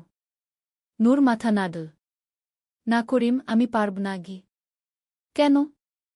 যে আমাকে খাওয়াবে আমি তার কাছে কৃতজ্ঞ হয়ে থাকব। কিন্তু একমাত্র আল্লাহ ছাড়া আর কারো কাছে আমি কৃতজ্ঞ হতে চাই না, কারণ সব ঋগদাতা তো তিনিই গু। করিম একটু অবাক হল। তাহলে তুই অভুক্ত থাকবি? আল্লাহ যা চান তাই হবে। তবে আমি চেষ্টা করব নিজের শ্রমে কিছু আয় করার গু। সেদিন বিকেলে নূর গেল স্থানীয় মসজিদে। সে ইমাম সাহেবকে বলল, হুজুর, আমি কি মসজিদ পরিষ্কার করার কাজ পেতে পারি? আমার কিছু টাকার দরকার উ। ইমাম সাহেব আব্দুর রহমান খান ছিলেন একজন বুদ্ধিমান ও দয়ালু মানুষ। তিনি নূরের অবস্থা বুঝতে পারলেন। বাবা, তুমি প্রতিদিন মাগরিবের পর মসজিদ পরিষ্কার করবে এবং ফজরের আগে এসে আয়ান দেওয়ার প্রস্তুতি সাহায্য করবে। এর জন্য মাসে ৫ টাকা পাবে গু। নূরের চোখে খুশির আলো ফুটল। জায়কাল্লাহু খায়রান হুজুর গু। ৪র্থ অধ্যায়, নতুন শুরু। সেদিন থেকে নূরের জীবনে একটি নতুন রুটিন শুরু হল। ভোর ৪টায় উঠে মসজিদে যাওয়া, ফজরের আয়ানের আগে প্রস্তুতি, নামাজের পর ঘরে এসে স্কুলের জন্য তৈরি হওয়া, স্কুল থেকে ফিরে একটু বিরাম, তারপর আসরের নামাজ, মাগরিবের পর মসজিদ পরিষ্কার করা। প্রথম সপ্তাহেই নূর তার আয় থেকে অর্ধেক টাকা রেখে দিল আব্দুল করিম চাচা ও ফাতিমার জন্য। বাকি অর্ধেক দিয়ে দিল মায়ের হাতে। আমিনা খাতুন ছেলের এই পরিবর্তন দেখে অভিভূত। আল্লাহ তোকে লম্বা হায়াত দিন বেটা। তুই সত্যিকারের মুমিন হয়ে উঠছিস গ। এদিকে স্কুলে করিমের মধ্যেও পরিবর্তন আসতে শুরু করল। নূরের আচরণ দেখে সে ভাবতে শুরু করল। একদিন সে নূরকে জিজ্ঞেস করল, নূর, তুই কি কখনো রাগ করিস না? কখনো কারো উপর খিটখিট করিস না? নূর হাসল। করিম, রাসূলুল্লাহ শাহ বলেছেন, যে ব্যক্তি রাগের সময় নিজেকে সংযত রাখে, কিয়ামতের দিন আল্লাহ তাকে সবার সামনে ডেকে নিবেন এবং যে হুরি সে চাইবে তাকে সেই হুরি দেবেন। তাছাড়া রাগ করলে তো আল্লাহর শাস্তি পেতে হয়, আর মানুষের সাথে সম্পর্ক খারাপ হয় গে। কিন্তু রাগ তো স্বাভাবিক একটা আবেগ। ঠিক বলেছিস, কিন্তু আল্লাহ আমাদের বিবেক দিয়েছেন সেই আবেগ নিয়ন্ত্রণ করার জন্য। যখনই রাগ আসে আমি আউযুবিল্লাহি মিনাশ শাইতানির রাজিম পড়ি, তারপর অজু করি। রাগ চলে যায় উ। করিম এই পরামর্শ মনে রাখল। ৫ম অধ্যায়, কঠিন পরীক্ষা। ২ মাস কেটে গেল। নূরের জীবন অনেকটাই স্থিতিশীল হয়ে উঠেছে। আব্দুল করিম চাচা একটি নিরাপত্তা রক্ষীর চাকরি পেয়েছেন। ফাতিমা একটি দাতব্য বিদ্যালয়ে ভর্তি হয়েছে। সবকিছু ঠিকঠাক চলছিল। কিন্তু একদিন সকালে নূর স্কুলে গিয়ে শুনল যে তাদের ক্লাসের সবচেয়ে ভালো ছাত্র রফিক একটি বৃত্তি পরীক্ষায় অংশ নেবে। এই বৃত্তি পেলে সে একটি নামকরা স্কুলে পড়ার সুযোগ পাবে। শুধু তাই নয়, মাসিক ৫,০০০ টাকা স্টাইপেন্ডও পাবে। নূরের মনে একটা খারাপ চিন্তা এল। এই বৃত্তি তো তার বেশি দরকার। তার পরিবারের অবস্থা রফিকের চেয়ে খারাপ। তাহলে কেন সে এই সুযোগ পাবে না? কিন্তু পরক্ষণেই নূর নিজেকে সংযত করল। সে মনে মনে বলল, আস্তাগফিরুল্লাহ। এটা তো হিংসা। আর হিংসা হারাম গো। সেদিন বাড়িতে নূর মাকে এই বৃত্তির কথা বলল। তুই কেন অংশ নিবি না? মা জিজ্ঞেস করলেন। মা, পরীক্ষার ফি ৫ টাকা। আমাদের এত টাকা নেই। আমিনা খাতুন দীর্ঘশ্বাস ফেললেন। আল্লাহ যা চান তাই হবে বেটাগু। কিন্তু নূরের মনে তখনও দ্বন্দ্ব চলছিল। সে কি সত্যিই চেষ্টা করবে না? সেদিন রাতে তাহাজ্জুদের নামাজে নূর আল্লাহর কাছে দোয়া করল, ইয়া আল্লাহ, আপনি আমার অন্তরের অবস্থা জানেন। আমার পরিবারের অভাবন্টন আপনি দেখছেন। কিন্তু আমি কারো উপর হিংসা করতে চাই না। আপনি আমাকে সঠিক পথ দেখান। ৬ষ্ঠ অধ্যায়, আল্লাহর রহমত। পরের দিন স্কুলে হেডমাস্টার সাহেব একটি ঘোষণা দিলেন। তিনি বললেন যে বৃত্তির জন্য আবেদন করতে ইচ্ছুক যে কোনো ছাত্র পারবে এবং যাদের অর্থনৈতিক অবস্থা ভালো না তাদের ফি মাফ করে দেওয়া হবে। নূরের মনে আসার আলো জ্বল। কিন্তু সে ভাবল, এটা কি ঠিক হবে? রফিকের চেয়ে আমার নাম্বার কম। সে এই বৃত্তির বেশি দাগদারগু। কিন্তু করিম তাকে বলল, নূর, তুই যে পরিশ্রম করিস, তুই যেভাবে সবাইকে সাহায্য করিস, তোর এই সুযোগ পাওয়া উচিত। আল্লাহ হয়তো তোর জন্যই এই ব্যবস্থা করেছেন গু। নূর চিন্তা করল। সে ইমাম সাহেবের কাছে গেল পরামর্শের জন্য। ইমাম সাহেব বললেন, বাবা, তুমি সৎ উপায়ে চেষ্টা করো। হিংসা না করে, অন্যের ক্ষতি না করে যদি তুমি এগিয়ে যেতে পারো, তাহলে সেটাই আল্লাহর ইচ্ছা। রাসূলুল্লাহ শাহ বলেছেন, আল্লাহ সেই বান্দাকে সাহায্য করেন যে অন্যদের সাহায্য করে। তুমি যেভাবে সবার সেবা করছ, আল্লাহ তোমার সেবা করবেন গু। নূর সিদ্ধান্ত নিল। সে বৃত্তির জন্য আবেদন করবে। ৭ম অধ্যায়, পরীক্ষার ফলাফল। বৃত্তি পরীক্ষার দিন নূর অনেক দোয়া দুরূদ পড়ে পরীক্ষা দিল। সে যথাসাধ্য চেষ্টা করল, কিন্তু ফলাফলের চিন্তা আল্লাহর উপর ছেড়ে দিল। পরীক্ষার পর রফিক নূরকে বলল, নূর ভাই, তোমার পরীক্ষা কেমন হয়েছে? নূর বলল, আল্লাহই ভালো জানেন। তবে তোমার তো আরও ভালো হয়েছে নিশ্চয়ই? রফিক মাথা নাড়ল। আমার একটু সমস্যা হয়েছিল। গণিতের একটা অঙ্ক ভুল হয়ে গেছে গি। নূর সান্ত্বনা দিল, কোনো সমস্যা নেই। আল্লাহ যা ভালো তাই হবে। ২ সপ্তাহ পর ফলাফল ঘোষণা হল। অবিশ্বাস্যভাবে নূরই প্রথম হয়েছে। রফিক দ্বিতীয়। রফিক দৌড়ে এসে নূরকে অভিনন্দন জানাল। নূর ভাই, তুমি পেরেছ। আমি খুব খুশি গু। নূর চোখে জল নিয়ে বলল, রফিক, তোমার এই আচরণ দেখে আমি বুঝতে পারছি তুমি কতটা বড় মনের মানুষ। আল্লাহ তোমাকেও অবশ্যই ভালো কিছু দেবেন গু। আসলেই পরের মাসে রফিক আরেকটি বৃত্তি পেল। ৮ম অধ্যায়, নতুন জীবন। নতুন স্কুলে নূরের জীবন অনেক পাল্টে গেল। সে এখন একটি উন্নত পরিবেশে পড়াশোনা করছে। কিন্তু তার আচরণে কোনো অহংকার আসেনি। সে আগের মতোই বিনয়ী, সবার সাহায্যকারী এবং আল্লাহভীরু থেকে গেল। নতুন স্কুলে তার সহপাঠীরা বেশিরভাগই ধনী পরিবারের ছেলে। কিন্তু নূর কারো সাথে নিজেকে তুলনা করত না। সে মনে রাখত হাদিসের কথা, তোমাদের নিচের দিকে তাকাও, উপরের দিকে নয়। এতে আল্লাহর নেয়ামতের প্রতি তোমাদের কৃতজ্ঞতা বেড়ে যাবে। নতুন স্কুলে আরিফ নামে একটি ছেলে ছিল যে ধূমপান করত এবং অন্যদেরও এতে উৎসাহিত করত। একদিন সে নূরকে বলল, এই নূর, চল একটা সিগারেট খাই। কেমন লাগে দেখি গু। নূর ভদ্রভাবে মাথা নাড়ল। না ভাই, আমি খাই না ঘি। কেন? ধর্মের ভয়। শুধু ধর্মের ভয় নয়। আমি জানি এটা আমার স্বাস্থ্যের জন্য ক্ষতিকর। আর আল্লাহ যে শরীর দিয়েছেন সেটার যত্ন নেওয়া আমার দায়িত্ব। তাছাড়া এই টাকা দিয়ে কোনো গরিব মানুষের উপকার করা যায় গু। আরিফ একটু ভাবল। নূরের কথায় যুক্তি ছিল। ধীরে ধীরে নূরের প্রভাবে আরিফও পরিবর্তন হতে শুরু করল। ৯ম অধ্যায়, মহান শিক্ষা। নূর এখন ৯ম শ্রেণীতে। তার পড়াশোনার পাশাপাশি সামাজিক কাজেও অংশগ্রহণ করার সুযোগ পেল। স্কুলের একটি সেবা সংগঠনে যোগ দিল। প্রতি শুক্রবার তারা দরিদ্র পরিবারে খাবার বিতরণ করত। একদিন এই সেবা কার্যক্রমে নূর দেখল পরিচিত একটি মুখ, আব্দুল করিম চাচা এবং ফাতিমা। তারাও এই খাবার বিতরণের জন্য এসেছে। নূর দৌড়ে গিয়ে চাচাকে জড়িয়ে ধরল। চাচা, আপনি এখানে? আব্দুল করিম বললেন, বাবা, চাকরি হারিয়েছি ২ সপ্তাহ আগে। কোম্পানি বন্ধ হয়ে গেছে। এখন আবার সেই পুরনো অবস্থা গু। নূরের চোখে জল এসে গেল।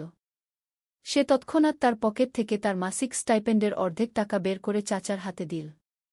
চাচা, এই টাকা নিন।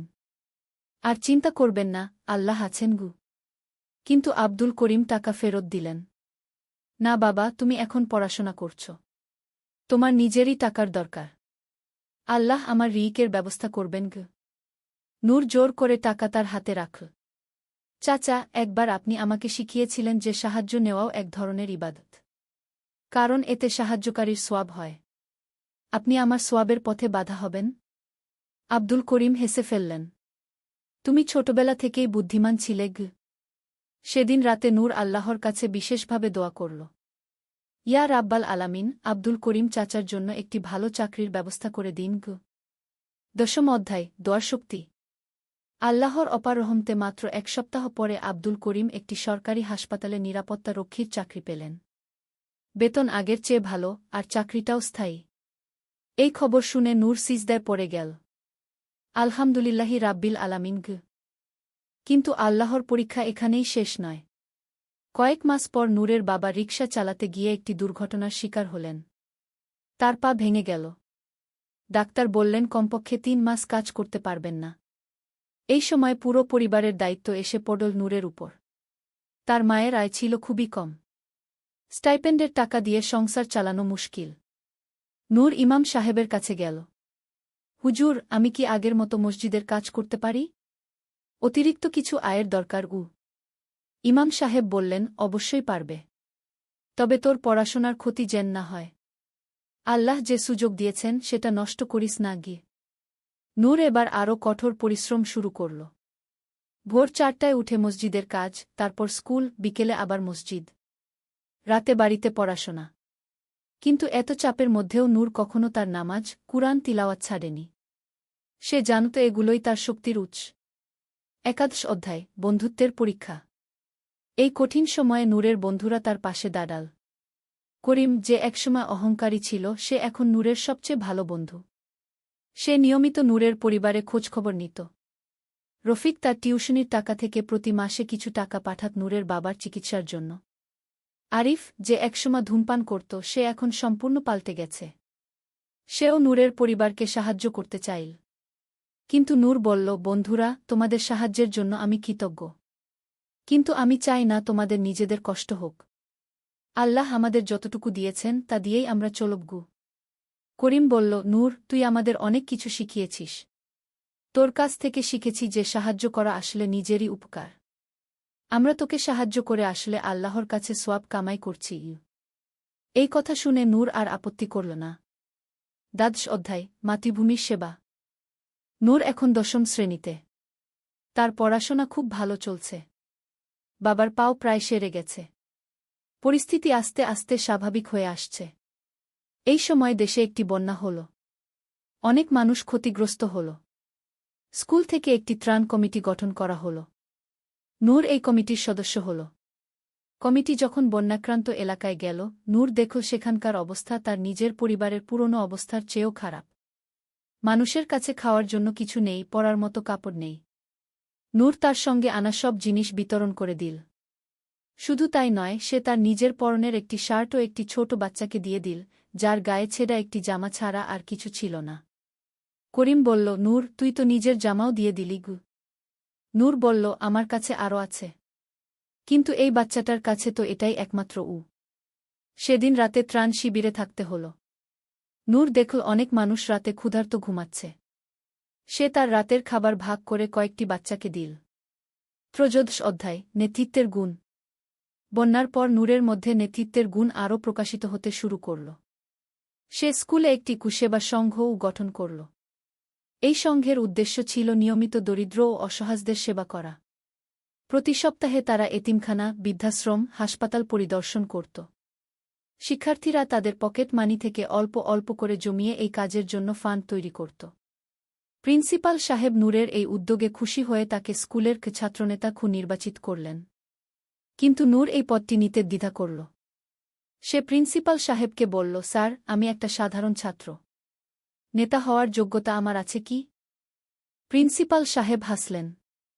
নূর, রাসূলুল্লাহ শাহ বলেছেন, তোমাদের মধ্যে সেই ব্যক্তিই সর্বোত্তম নেতা, যে মানুষের সেবা করে। তুমি যেভাবে সবার সেবা করছ, তুমি এই দায়িত্বের সবচেয়ে উপযুক্ত। নূর দায়িত্ব নীল, কিন্তু সে সবসময় মনে রাখত যে এটা একটা আমানত।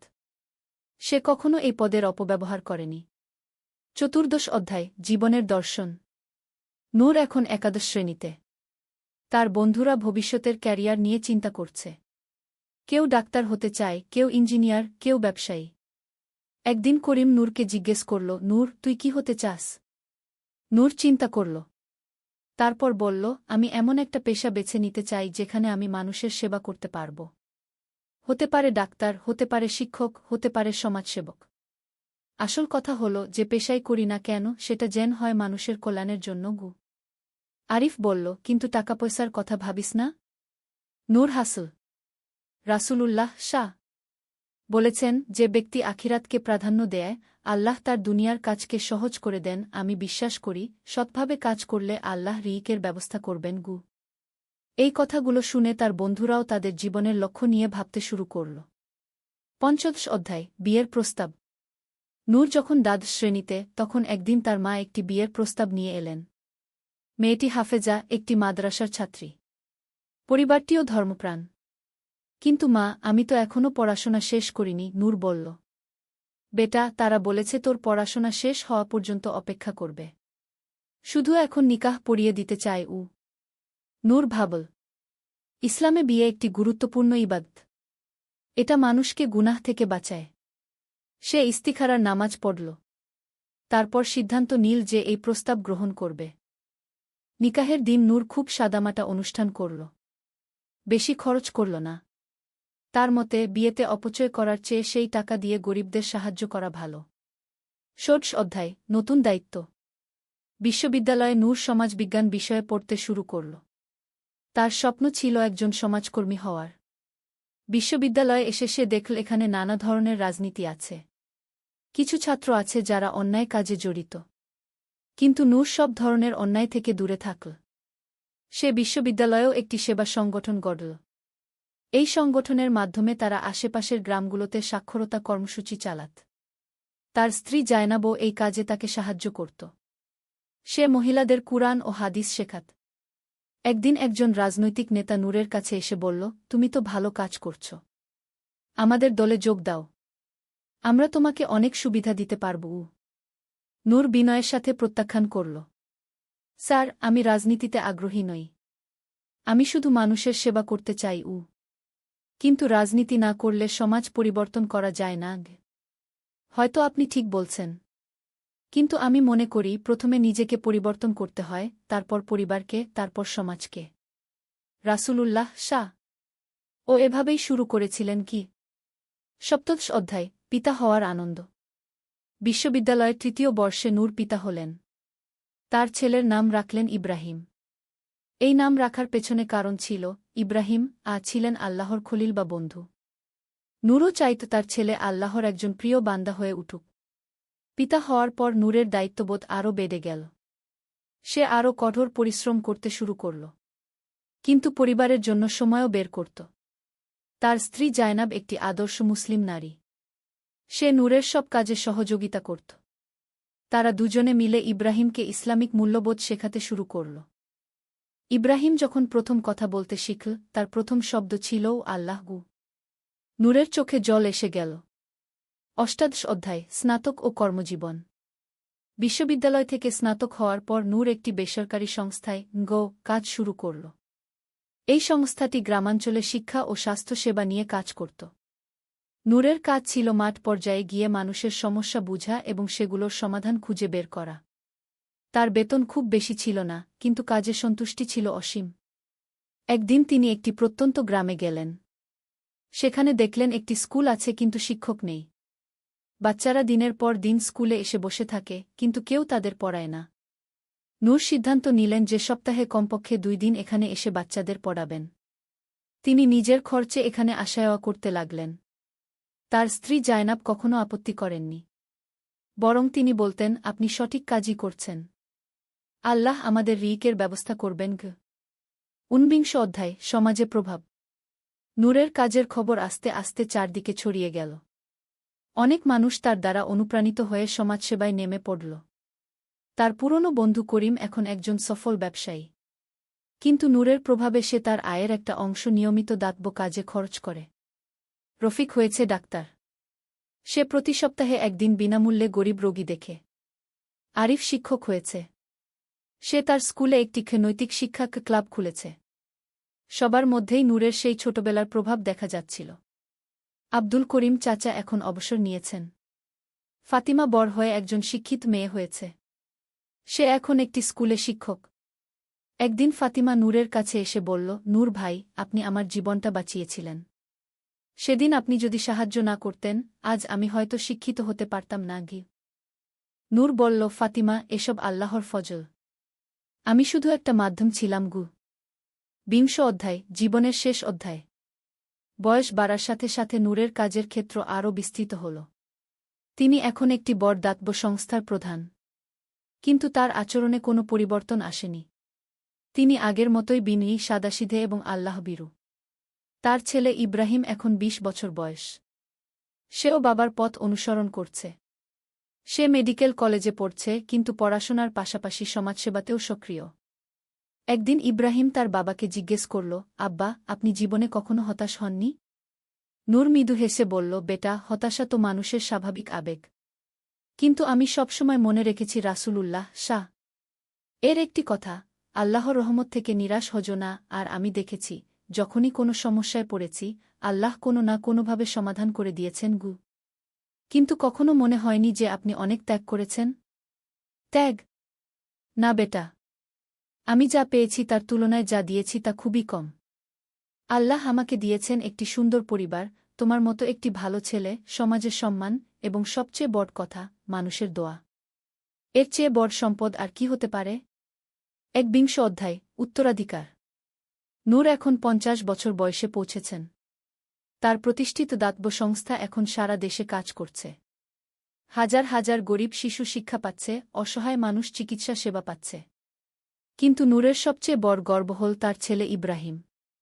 সে এখন একজন ডাক্তার, কিন্তু